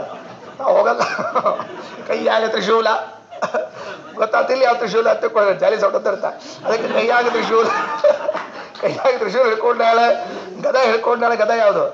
ಲಕ್ಷ್ಮಿ ಹಿಡ್ಕೊಂಡಾಳ. ಆಮೇಲೆ ಗುರಾಣಿ ಪೋಳ್ಪಟ್ನಿ ಹಿಡ್ಕೊಂಡ್ಬಿಟ್ಟಾಳಕಿ. ಒಳಗೆ ಹೋಗಲ್ಲ. ಪುರುಷ ಸಿಂಹ ಒಳಗೆ ತಯಾರಿಲ್ಲ. ಫೋನ್ ಮಾಡಿದ ಅವ ಹೆಂಡತಿಗೆ, ಏನೇ ನಿಂಗೆ ಮೈಸೂರು ಪಾಕ್ ಅಂದ್ರೆ ತುಂಬಾ ಇಷ್ಟವಾ? ಹೌದ್ರೇ ಅಂದು. ಮೈಸೂರು ಸೀರೆ ಅಂದ್ರೆ ಹಾ ಬಿಡ್ತೀನಿ ಅಂದ್ರು, ತರ್ತೀನಿ ಅಂದ. ಈಗ ಖುಷಿ ಆಗ್ಬಿಡ್ತು ಪಾಪ, ಫುಲ್ಲು ಖುಷಿ. ಮನೆಗೆ ಬಂದ್ಮೇಲೆ ತಂದು ಕೊಟ್ಟಿದ್ನಲ್ಲ, ಏನು ಮೈಸೂರು ಪಾಕ್ ತಂದು ಕೊಟ್ಟಿದ್ದ ಅವ ಪುಣ್ಯಾತ್ಮ. ಸಿಟ್ಟು ಕಡಿಮೆ ಆಗೋದಕ್ಕೆ ಮೈಸೂರು ಪಾಕು, ಮೈಸೂರು ಸೀರೆ, ಮೈಸೂರು ಮಲ್ಲಿಗೆ ಇವೆಲ್ಲ ಹೆಂಗೆ ಕಡಿಮೆ ಮಾಡಿಸ್ತಾವೋ ಅಂದ್ರೆ ಅನುಕೂಲ ಇತು ಬಾಲಾಂ ಕರಗೇವಹಿ ಕಾರಣಂ ಅಂತ ರಾಜರು ಚಾಷ್ಟಿ ಮಾಡಿ ಅವರು ಸಿಟ್ಟು ಮಾಡಿಕೊಂಡಾಗ ಅವರಿಗೆ ಉಡುಗೊರೆ ಕೊಡೋ ಮೂಲಕ ಸಮಾಧಾನ ಮಾಡಬಹುದು. ಅಥವಾ ಮುಖ ತಲೆ ತಗ್ಗಿಸಿದಾಗ ಎರಡೂ ಕೈಗಳನ್ನು ಎತ್ತಿ ಎರಡು ಬೆರಳುಗಳಿಂದ ಅವನ್ನ ಎತ್ತಬಹುದು ಅಂತ ಎಲ್ಲಿ ಹೇಳಿದ್ರು ಇದನ್ನ ಅಂದ್ರೆ ತ್ರಿವಕ್ರ ಪ್ರಸಂಗದಾಗ ಹೇಳ್ಯಾರ ವರದಾಸ ಸ್ವಾಮಿಗಳು. ಅಕ್ಕಿ ತ್ರಿವಕ್ರಾಗ 3 ಕಡೆ ಸೊಟ್ಟಾಗಿದ್ದು ನೋಡ್ರಿ, ಅದು ಸೊಂಟ ಇವು ಮೊಣಕಾಲ ಹಿಂಗಾಗಿತ್ತು. ಸೀದಾ ಮಾಡಿದ್ದಂತ ಕೃಷ್ಣ. ಹಂಗಂಗೆ ಸೀದಾ ಮಾಡಿದ ಅಂದ್ರೆ ಸೊಟ್ಟಾದವರು ಸೀದಾ ಮಾಡ್ಲಿಕ್ಕೆ ಇದೊಂದು ದಾರಿ ಅಂದ್ರೆ ಮತ್ತೆ ತಮಾಷೆ ಒಳಗೆ. ಅದಕ್ಕೆ ಇಲ್ಲಿ ಹೇಳಿದ್ರು ನತ ಮುನ್ನಮಯ್ಯ ಮುಖ ಚಂದ್ರಮಸಮ್ಮ. ನಾರಾಯಣ ಪಂಡಿತಾಚಾರ್ಯ ಅಂತಾರೆ, ಆ ಸ್ತ್ರೀಯ ಮುಖಚಂದ್ರನನ್ನ ಬಾಗಿದ್ದನ್ನ ಎತ್ತಿ ಪರಿರಂಭ ಸಂಭೃತ ಮುದಾ ಸದೃಶ ಉಪರಮ್ಯತೇನ ತರುಣೇನ ಚಿರಂ ಮಧುರಾಧರ ಮೃದರ ಸಂಪಿಬತ. ದೀರ್ಘಕಾಲೀನವಾದ ಆ ಚುಂಬನವನ್ನ ಮಾಡಿದ್ದಾನೆ ಅಂತ ತಿಳಿಸಿಕೊಟ್ಟಿದ್ದಾರೆ. ಇದಾದ ಮೇಲೆ ಇನ್ನೊಂದು ಶ್ಲೋಕ ಇದೆ. ಈ ಶ್ಲೋಕದಲ್ಲಂತರೂ ಸುರತ ಕ್ರೀಡೆಯ ವರ್ಣನೆಯನ್ನ ಮಾಡ್ತಾರೆ ಪಂಡಿತಾಚಾರ್ಯರು. ದಂಪತಿಗಳು ಸುರತ ಕ್ರೀಡೆಯನ್ನ ಆಡಿದ್ರು ಅಂತ ಹೇಳಿದ್ರು. ಇದು ಹೇಳೋದು ಹೇಗೆ, ಕೇಳೋದು ಹೇಗೆ, ಕೆಲವರಿಗೆಲ್ಲ ತುಂಬಾ ಕಷ್ಟ ರೀ. ಏನ್ರಿ ಆಚಾರ್ಯ ಬಹಳ ನೀವು ಅತಿ ಮಾಡಿ ಇಷ್ಟು ಕೇಳಿದ್ದ ಹೆಚ್ಚು. ನೀವೇನೋ ಸಂಸ್ಕೃತ ಕೆಲವು ಶಬ್ದ ಹೇಳಿರಿ, ಅವು ಅಷ್ಟು ತಿಳಿದಿಲ್ಲ, ಅಷ್ಟು ದಾಟಿ ಹೋಗ್ಯಾವ.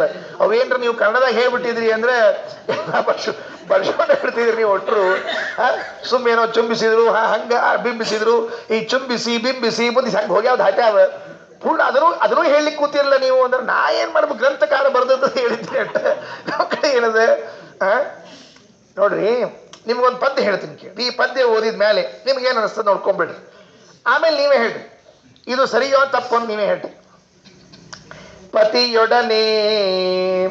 ಪತಿಯೊಡನೆ ಮನ ಬಂದ ತೆರದಲ್ಲಿ ಪ್ರತಿ ದಿವಸದಲ್ಲಿ ರಮಿಸಿ ಮೋದಿಸಿ ಸುತರ ಪಡೆದಿಳೆಯೊಳು ಜಿತೇಂದ್ರಿಯಳೆಂದು ಕರೆಸುವಳು. ಜಗನ್ನಾಥದಾಸರು ಸರ್ವಪ್ರತೀಕ ಸಂಧಿಯ 10ನೇ ಸಂಧಿಯ 11ನೇ ಪದ್ಯದಲ್ಲಿ ಹೇಳುವಾಗ ಸ್ತ್ರೀಯೊಬ್ಬಳು ಪುರುಷನೊಬ್ಬನು ತನ್ನ ಸ್ತ್ರೀ ಜೊತೆಗೆ ತನ್ನ ಸ್ತ್ರೀ ಪುರುಷ ಪರಸ್ಪರವಾಗಿ ಗಂಡ ಹೆಂಡತಿಯರು ಎಷ್ಟೇ ಸುಖಪಟ್ಟರು ಲೋಕದಲ್ಲಿ ಅದು ದೋಷ ಅಲ್ಲ, ಅದು ಇಂದ್ರಿಯ ನಿಗ್ರಹ ಅಂತ ಕರೆಸಿಕೊಳ್ತದೆ ಅಂತ ಬರೆದಿದ್ದಾರೆ ಜಗನ್ನಾಥದಾಸರು. ಹೇಳ್ರಿ ನೋಡುವ ಇದನ್ನ. ಪತಿಯೊಡನೆ ಮನ ಬಂದ ತೆರದಲ್ಲಿ ಪ್ರತಿ ದಿವಸದಲ್ಲಿ ರಮಿಸಿ ಮೋದಿಸಿ ಸುತರ ಪಡೆದು ಇಡೆಯೊಳು ಜಿತೇಂದ್ರಿಯಳೆಂದು ಕರೆಸುವಳು. ಹೀಗಿರುವಾಗ ದೋಷಾವಹ ಯಾಕಾಗತ್ತೆ? ಇಂದ್ರಿಯ ನಿಗ್ರಹ ಅಥವಾ ಕಾಮದ ಬಗ್ಗೆ ಆಡಬಾರದು ಅನ್ನುವಂತಹ ಕೆಲವು ತಪ್ಪು ಕಲ್ಪನೆಗಳು ನಮ್ಮನ್ನ ಇಷ್ಟು ದೂರ ಕೂಡಿಸಿವೆ. ಯಾಕೆ ಗೊತ್ತಾ? ಕಾಮ ಇದು ಪುರುಷಾರ್ಥ ಹೌದೋ ಅಲ್ಲೋ ಅಂತ ಜಿಜ್ಞಾಸೆ ಆಯಿತು. ಕಾಮ ಅಲ್ಲ, ಪುರುಷಾರ್ಥಗಳು ಎಷ್ಟು ಅಂತ ಒಂದು ಜಿಜ್ಞಾಸೆ ಆಯ್ತು. ನೆನ್ಬಿಟ್ಕೊಳ್ರಿ, ಯಾವುದು ಪುರುಷಾರ್ಥಗಳು? ಧರ್ಮ, ಅರ್ಥ, ಕಾಮ, ಮೋಕ್ಷ ಅಂತ 4 ಪುರುಷಾರ್ಥಗಳ ಚರ್ಚೆ. ಇವತ್ತಲ್ಲ ಹಿಂದಿನಿಂದಲೂ ಇದೇ ನಡೀತಾ ಬರ್ತಾ ಇದೆ. ಪುರುಷಾರ್ಥ ಯಾವುದು? ಕಾಮವೋ ಪುರುಷಾರ್ಥ, ಮೋಕ್ಷವೋ ಪುರುಷಾರ್ಥ, ಧರ್ಮವೋ ಪುರುಷಾರ್ಥ ಯಾವುದು ಅಂತ ಕೇಳಿದ್ರೆ ಒಬ್ಬೊಬ್ರು ಒಂದೊಂದು ಹೇಳಿದ್ರು ಬಿಡ್ರಿ.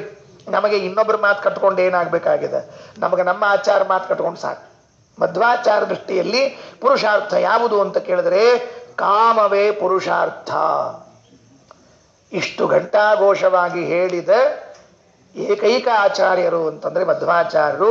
ಅವರದ್ದೇ ಪೂರ್ವಾವತಾರ ಪೂರ್ವ ಭೀಮಾಗ್ನೇಯಾತೆ ಭೀಮಾವತಾರದಲ್ಲಿ ಭೀಮಸೇನ ಧರ್ಮರಾಜನ ಮುಂದೆಯೂ ಅರ್ಜುನನ ಮುಂದೆಯೂ ವಿದುರನ ಮುಂದೆಯೂ ನಕುಲ ಸಹದೇವರ ಮುಂದೆಯೂ ಹೇಳುವಾಗ ಪುರುಷಾರ್ಥ ಯಾವುದು ಅಂತ ಕೇಳಿದ್ರೆ ಕಾಮವೇ ಪುರುಷಾರ್ಥ. ಏನು ಅರ್ಥ ಇದೆ ಕಾಮ ಶಬ್ದಕ್ಕೆ? ಅನೇಕ ಅರ್ಥಗಳಿರುವಂತೆ. ಯಾಕೆ ಕಾಮ ಪುರುಷಾರ್ಥ? ಯಾಕೆ ಅಂದ್ರೆ ನಮಗೆ ಇಚ್ಛೆ ಇಲ್ಲದೆ ಇದ್ರೆ ಏನ್ ನಡೀತದೆ ಹೇಳಿ ನೋಡಂತೆ. ಇಚ್ಛಾ, ಕಾಮ ಅಂದ್ರೆ ಇಚ್ಛೆ ಮತ್ತು ಇಷ್ಟ. ನನಗೆ ಬೇಕು ಅನ್ನುವುದು, ನನಗೆ ಬೇಕಾದದ್ದು ಅನ್ನುವುದು ಎರಡಿದೆಯಲ್ಲ. ಇದು ಇಲ್ಲದೆ ಹೋದ್ರೆ ಕೆಲಸ ಹೇಗಾಗಬೇಕು? ಸುಮ್ಮನೆ ಉದಾಹರಣೆ ಹೇಳ್ತೀರಿ, ಮೋಕ್ಷ ಬೇಕು ಅಂತ ನನಗೆ ಕಾಮನೆಯೇ ಬರದೇ ಇದ್ರೆ, ಇಚ್ಛೆಯೇ ಬರದೇ ಇದ್ರೆ ಮೋಕ್ಷ ಯಾಕೆ ಸಂಪಾದನೆ ಮಾಡ್ತೀವಿ ನಾವು? ಮಧ್ವಾಚಾರ ಅಂದ್ರು, ಧರ್ಮ ಮಾಡಬೇಕು ಅಂತ ನನಗೆ ಇಚ್ಛೆ ಬರದೇ ಇದ್ರೆ, ಕಾಮ ಬರದೇ ಇದ್ರೆ ಹೇಗ್ ಮಾಡ್ತೀಯಪ್ಪ ನೀನು? ಒಳ್ಳೆ ಸಂತಾನ ಆಗಬೇಕು ಅಂತನ್ನೋ ಇಚ್ಛೆಯೇ ಬರದೇ ಇದ್ರೆ ಸಂತಾನ ಹೇಗೆ ಪಡಿತೀನಿ ನೀನು?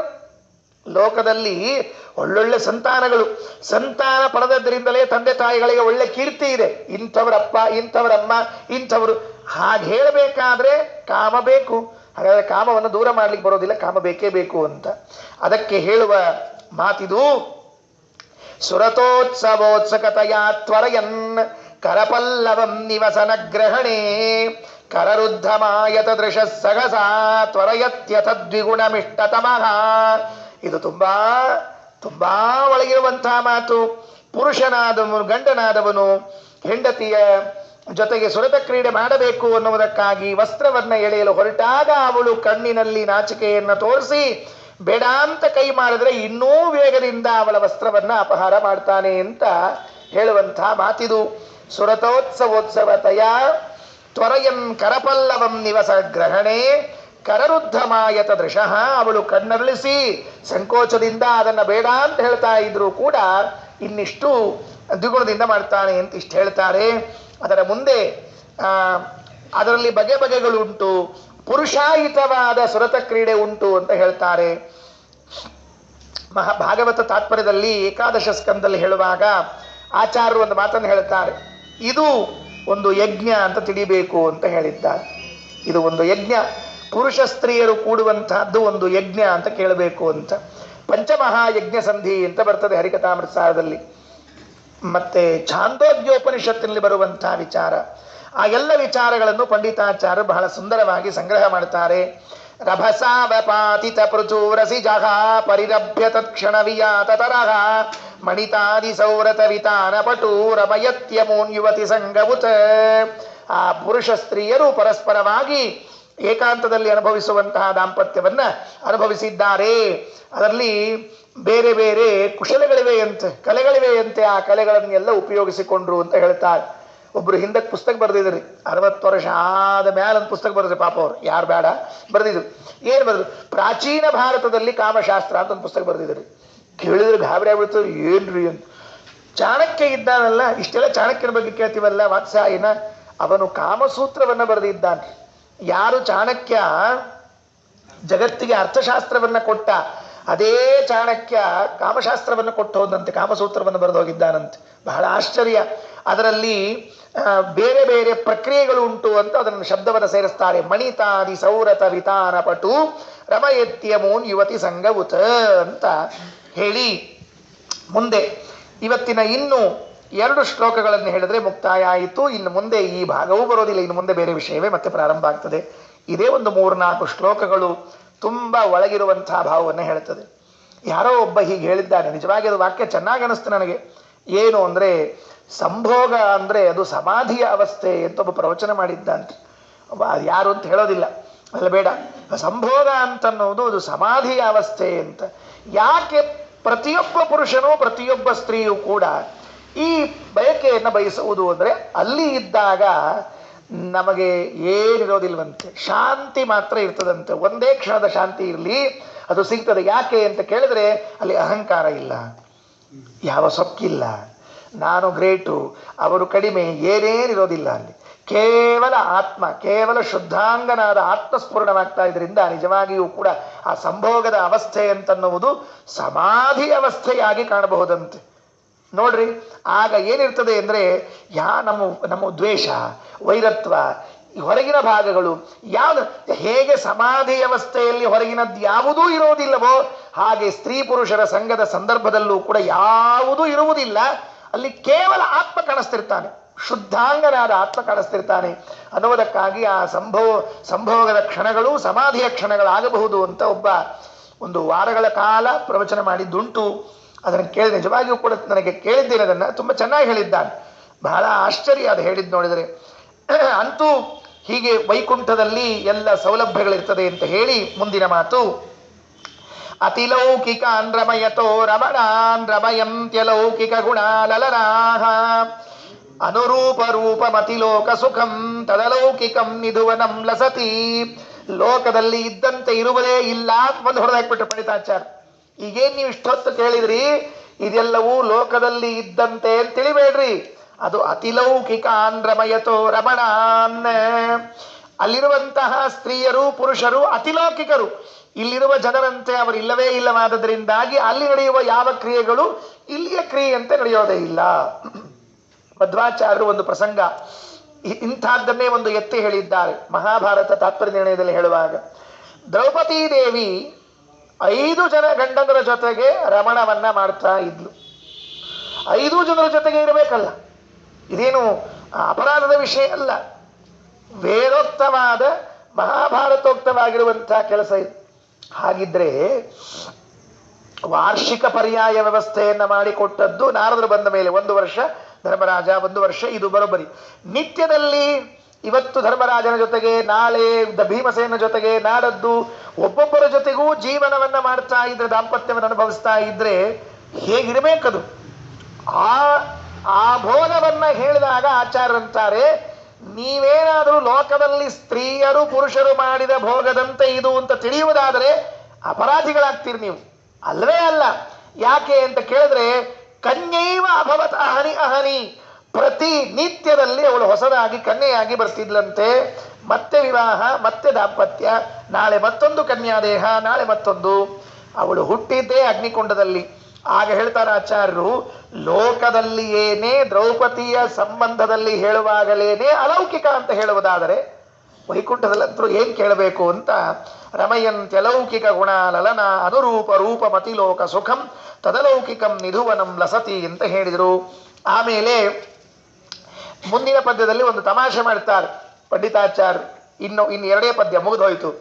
ನರತಿಶ್ರಮಾದಿ ಖಚಿತ ನಿಯಮಾತ್ ವಿರಹಂ ಯಥಾಪಿ ನವಧೂ ವರಯೋಗೋ ಪ್ರತಿಕಾಮಿನಿ ಪ್ರಣಯತಃ ಕಲಹೋ ನ ಸಮಸ್ತಿ ದೋಷರಹಿತೇ ಹಿ ಪದೇ.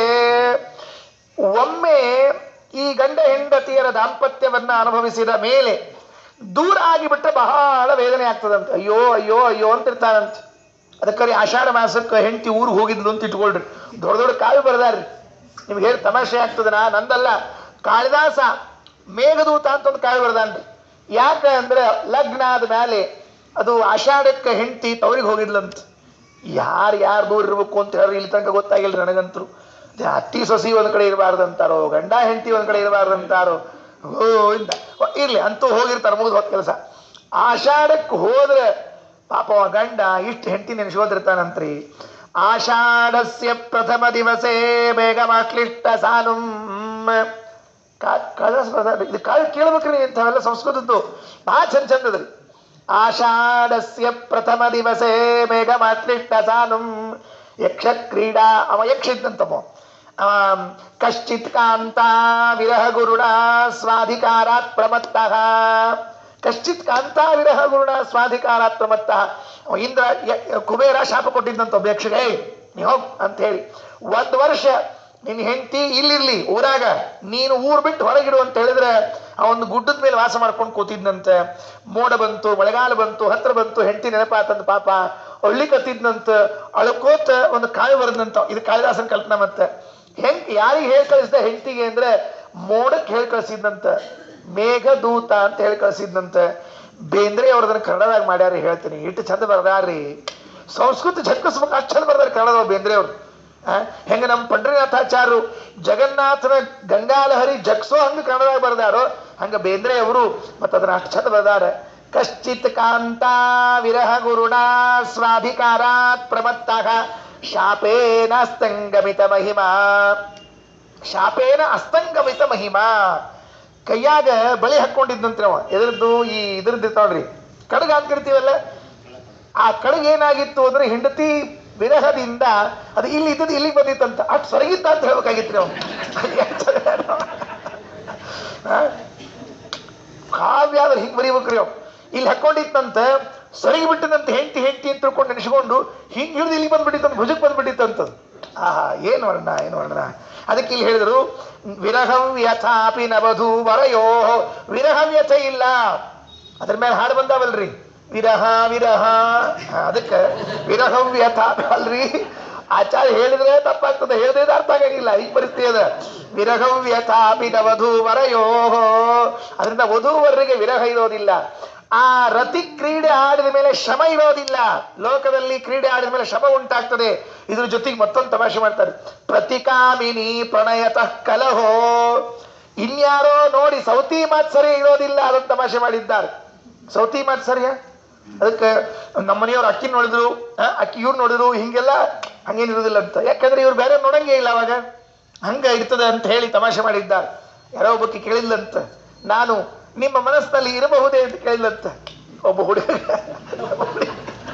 ಹುಡುಗಿ ನಾನು ನಿಮ್ಮ ಮನಸ್ಸಿನಲ್ಲಿ ಮನೆ ಮಾಡಿಕೊಂಡು ಇರಬಹುದೇ ಅಂತ ಹೇಳಿದಂತ. ಇರಬಹುದು, ಆದ್ರೆ ಅಲ್ಲಿದ್ದವ್ರ ಜೊತೆಗೆ ಜಗಳ ಆಡಬೇಕು ಅಂತ ಹೇಳಿದಂತ. ತಮಾಷೆ ಮಾಡಿದಂತ. ಇರ್ರಿ, ನಿಮಗೆ ಬೇಡ ಅಂದಿಲ್ಲ, ಆದ್ರೆ ಅಲ್ಲಿ ಮೊದಲೇ ಇದ್ದವ್ರ ಜೊತೆಗೆ ಜಗಳ ಮಾಡಬೇಕು ಅಂತ ಹೇಳಿದಂತೆ. ಹಾಗೆ ಪ್ರತಿಕಾಮಿನಿ ಪ್ರಣಯತಃ, ನನ್ನ ಗಂಡ ಇನ್ನೊಬ್ಬ ನೋಡಿಬಿಟ್ಟ ಹಾಗೆ ಅಂತ ಹೇಳಿ ಅಲ್ಲೇನು ಜಗಳ ಇರೋದಿಲ್ಲ, ಪ್ರೇಮ ಕಲಹವೂ ಇರುವುದಿಲ್ಲ ಅಂತ ಹೇಳಿ ಪ್ರತಿಕಾಮಿನಿ ಪ್ರಣಯತಃ ಕಲಹೋ ನ ಸಮಸ್ತಿ ದೋಷರಹಿತೆ ಹಿ ಪದೇ. ಇಲ್ಲಿ ಬಿಡ್ರಿ, ಭಾಳ ಹೇಳಿಕ್ ಹೋಗಬಾರ್ದು, ಆಮೇಲೆ ಬೈಸೋದಾಗ್ತದೆ. ಇಂತೂ ಇಲ್ಲಿಗೆ ಬಂತು. ಕೊನೆಗೆ 61ನೇ ಪದ್ಯ ಮುಕ್ತಾಯ ಇದ್ದಿವತ್ತು. ವಾಸ್ತವಿಕವಾಗಿ ಲೋಕದಲ್ಲಿ ಇದನ್ನ ಹೇಳಿದರೆ ಇದು ನಿಂದ್ಯ, ಇದು ಹೇಯ ಅಂತ ಅನಿಸ್ಕೊಳ್ತದೆ. ಯಾಕೆ ಅಂದ್ರೆ ಈ ಸ್ತ್ರೀ ಪುರುಷ ಸಾಂಗತ್ಯ ಸಂಸಾರದಲ್ಲಿ ನಮಗೆ ಆಳವಾಗಿ ಇಳಿಸಿಬಿಡ್ತದೆ, ನಮ್ಮನ್ನು ಇಲ್ಲೇ ಕೂಡಿಸಿ ಬಿಡ್ತದೆ. ಆದ್ರಿಂದ ಜಗತ್ತಿನಲ್ಲಿ ಇದು ಹೇಯ ಅಂತ ಅನಿಸಿಕೊಂಡಿದ್ರೆ ಮುಕ್ತಿಯಲ್ಲಿ ಇದು ಮುನಿಗಳು ಕೂಡ ಇದನ್ನ ಗೌರವ ಕೊಡ್ತಾರಂತೆ. ನನು ಮಾನ್ಯತೇಪಿ ಮುನಿಭಿಸ್ವರತಂ. ಮುನಿಗಳು ಕೂಡ ಈ ಅಲೌಕಿಕವಾದ ಗಂಡ ಹೆಂಡತಿಯರ ದಾಂಪತ್ಯವನ್ನ ಒಪ್ಪುತ್ತಾ ಹೇಳಿದ್ರು ನೋಡ್ರಿ. ಯಾಕೆ ಅಂದ್ರೆ ಅಲ್ಲಿದ್ದವರ ದೇಹ ಹೇಗಿದೆ ಅಂತ ಕೇಳಿದ್ರೆ ಸುಖ ಸಂವಿದಾತ್ಮಕತೆಯ ವಪುಷಾಂ. ದೇಹವೇ ಜ್ಞಾನಾನಂದಮಯವಾದ ದೇಹ. ಅದು ಯಾರ ದೇಹ? ಅಲ್ಲಿದ್ದ ಪುರುಷ ಸ್ತ್ರೀಯರ ದೇಹ. ಸುಖ ಸಂವಿತ್ ಆತ್ಮತೆಯ ವಪುಷಾಂ ಸುರಭಿತ್ವಮೇವ ಬಹಿರಂತರಮಪಿ. ದೇಹದ ಒಳಗೆ ಹೊರಗೆ ಘಮ ಘಮ ಅಂತ ವಾಸನೆ ಇರಬೇಕು. ನಮ್ಮಂತೆ ದುರ್ವಾಸನೆಯಿಂದ ಕೂಡಿಕೊಂಡ ದೇಹ ಇರೋದಿಲ್ಲ. ಅದು ಬೆವತ್ಕೊಂಡ್ವಿ ಮತ್ತೊಂದು ಮಾಡಿದ್ವಿ ಅಲ್ಲ, ಅಷ್ಟು ಘಮ ಘಮ ಅಂತ ವಾಸನೆ ಇರುವಂತಹ ದೇಹ. ಹರಿದಾಮ್ನಿ ದಂಪತಿ ಗಣಸ್ಯ ನನು ತಥೋ. ದಂಪತಿ ಗಣಗಳು ಹಾಗೆ ಇದ್ದಾಗ ನನು ಮಾನ್ಯತೇಪಿ ಮುನಿಭಿಸ್ವರತಂ. ಹೀಗೆ ಮುನಿಗಳು ಕೂಡ ಅದಕ್ಕೆ ಒಪ್ಪಿಗೆ ನೀಡಿದ್ದಾರೆ. ಮುನಿ ಅಲ್ಲ, ಕೊನೆ ಮಾತು ಹೇಳ್ತೀನಿ ಕೇಳಿಸ್ಕೊಳ್ರಿ. ವೇದ ಹೇಳಿದೆ ಇದನ್ನು. ಛಾಂದೋಗ್ಯ ಉಪನಿಷತ್ನಲ್ಲಿ ಹೇಳುವಾಗ ಸ್ತ್ರೀಭಿರ್ವಾ ಯಾನೈರ್ವಾ ರಮಮಾಣಃ. ಸ್ತ್ರೀಭಿ ರಮಮಾಣಃ ಯಾನೈ ರಮಮಾಣಃ. ಒಳ್ಳೆ ಸ್ತ್ರೀಯರಿಂದ ರಮಿಸ್ತಾನೆ, ಯಾನಗಳಿಂದ ರಮಣವನ್ನು ಮಾಡ್ತಾನೆ ಅಂತ ತಿಳಿದುಕೊಂಡು ಹೇಳಿ ಮತ್ತೆ ವೇದವೇ ಹೇಳಿದೆ. ವೇದ ಹೇಳಿರುವ ಲೋಕದಲ್ಲಿ ಕವಿಗಳು ವರ್ಣನೆ ಮಾಡಿರುವಂತಹ ಮತ್ತೆ ಸಹಜ ಅದು. ಮನುಷ್ಯನಾದವನಿಗೆ ಮನುಷ್ಯ ಅಲ್ಲ, ಜೀವಿ ಮಾತ್ರಕ್ಕೆ ಕಾಮ ಬೇಕು. ಜೀವಿ ಮಾತ್ರ ಇದು ಕಾಮವನ್ನು ಬಯಸ್ತದೆ. ಅದು ಪ್ರಾಣಿಯಾಗಿರಬಹುದು, ಪಕ್ಷಿಯಾಗಿರಬಹುದು, ಏನೇ ಕಲ್ಲು ಒಂದು ಬಿಟ್ರೆ, ಜಡ ಒಂದು ಬಿಟ್ರೆ ಪ್ರತಿಯೊಬ್ಬ ಚೇತನೂ ಕೂಡ ಇದರ ಬಯಕೆ ಉಳ್ಳವನಾಗ್ತಾನೆ. ಕೆಲವು ವಯಸ್ಸಿನ ಅಂತರದಲ್ಲಿ ಇರ್ತದೆ, ಇರುವುದಿಲ್ಲ. ಇದೆಲ್ಲವೂ ನಮ್ಮ ವ್ಯವಸ್ಥೆಯಲ್ಲಿ ನಾವು ಕಂಡುಕೊಂಡದ್ದು. ಮುಕ್ತಿಯಲ್ಲಿ ನಿರಂತರವಾಗಿ ಪಡೆಯುವಂತಹ ಸುಖವನ್ನು ಪಂಡಿತಾಚಾರ್ಯರು ಕೆಲವು ಮಾತುಗಳಲ್ಲಿ ವರ್ಣನೆಯನ್ನು ಮಾಡಿದ್ದಾರೆ. ಸಾಧ್ಯವಾದಷ್ಟು ಗಂಭೀರವಾಗಿ ಹೇಳುವ ಪ್ರಯತ್ನವನ್ನು ಮಾಡಿದ್ದೇನೆ. ಉಳಿದದ್ದೆಲ್ಲ ನೀವು ಅಂಡರ್ಸ್ಟುಡ್ ತಿಳ್ಕೊಂಡಿದ್ದೀರಿ ಅಂತ ಇಟ್ಟುಕೊಂಡು ಮತ್ತೆ ನಾಳೆ ಸಾಯಂಕಾಲ ಸಿಕ್ಕಾಗ ನೋಡೋಣ. ಶ್ರೀಕೃಷ್ಣಾರ್ಪಣಮಸ್ತು.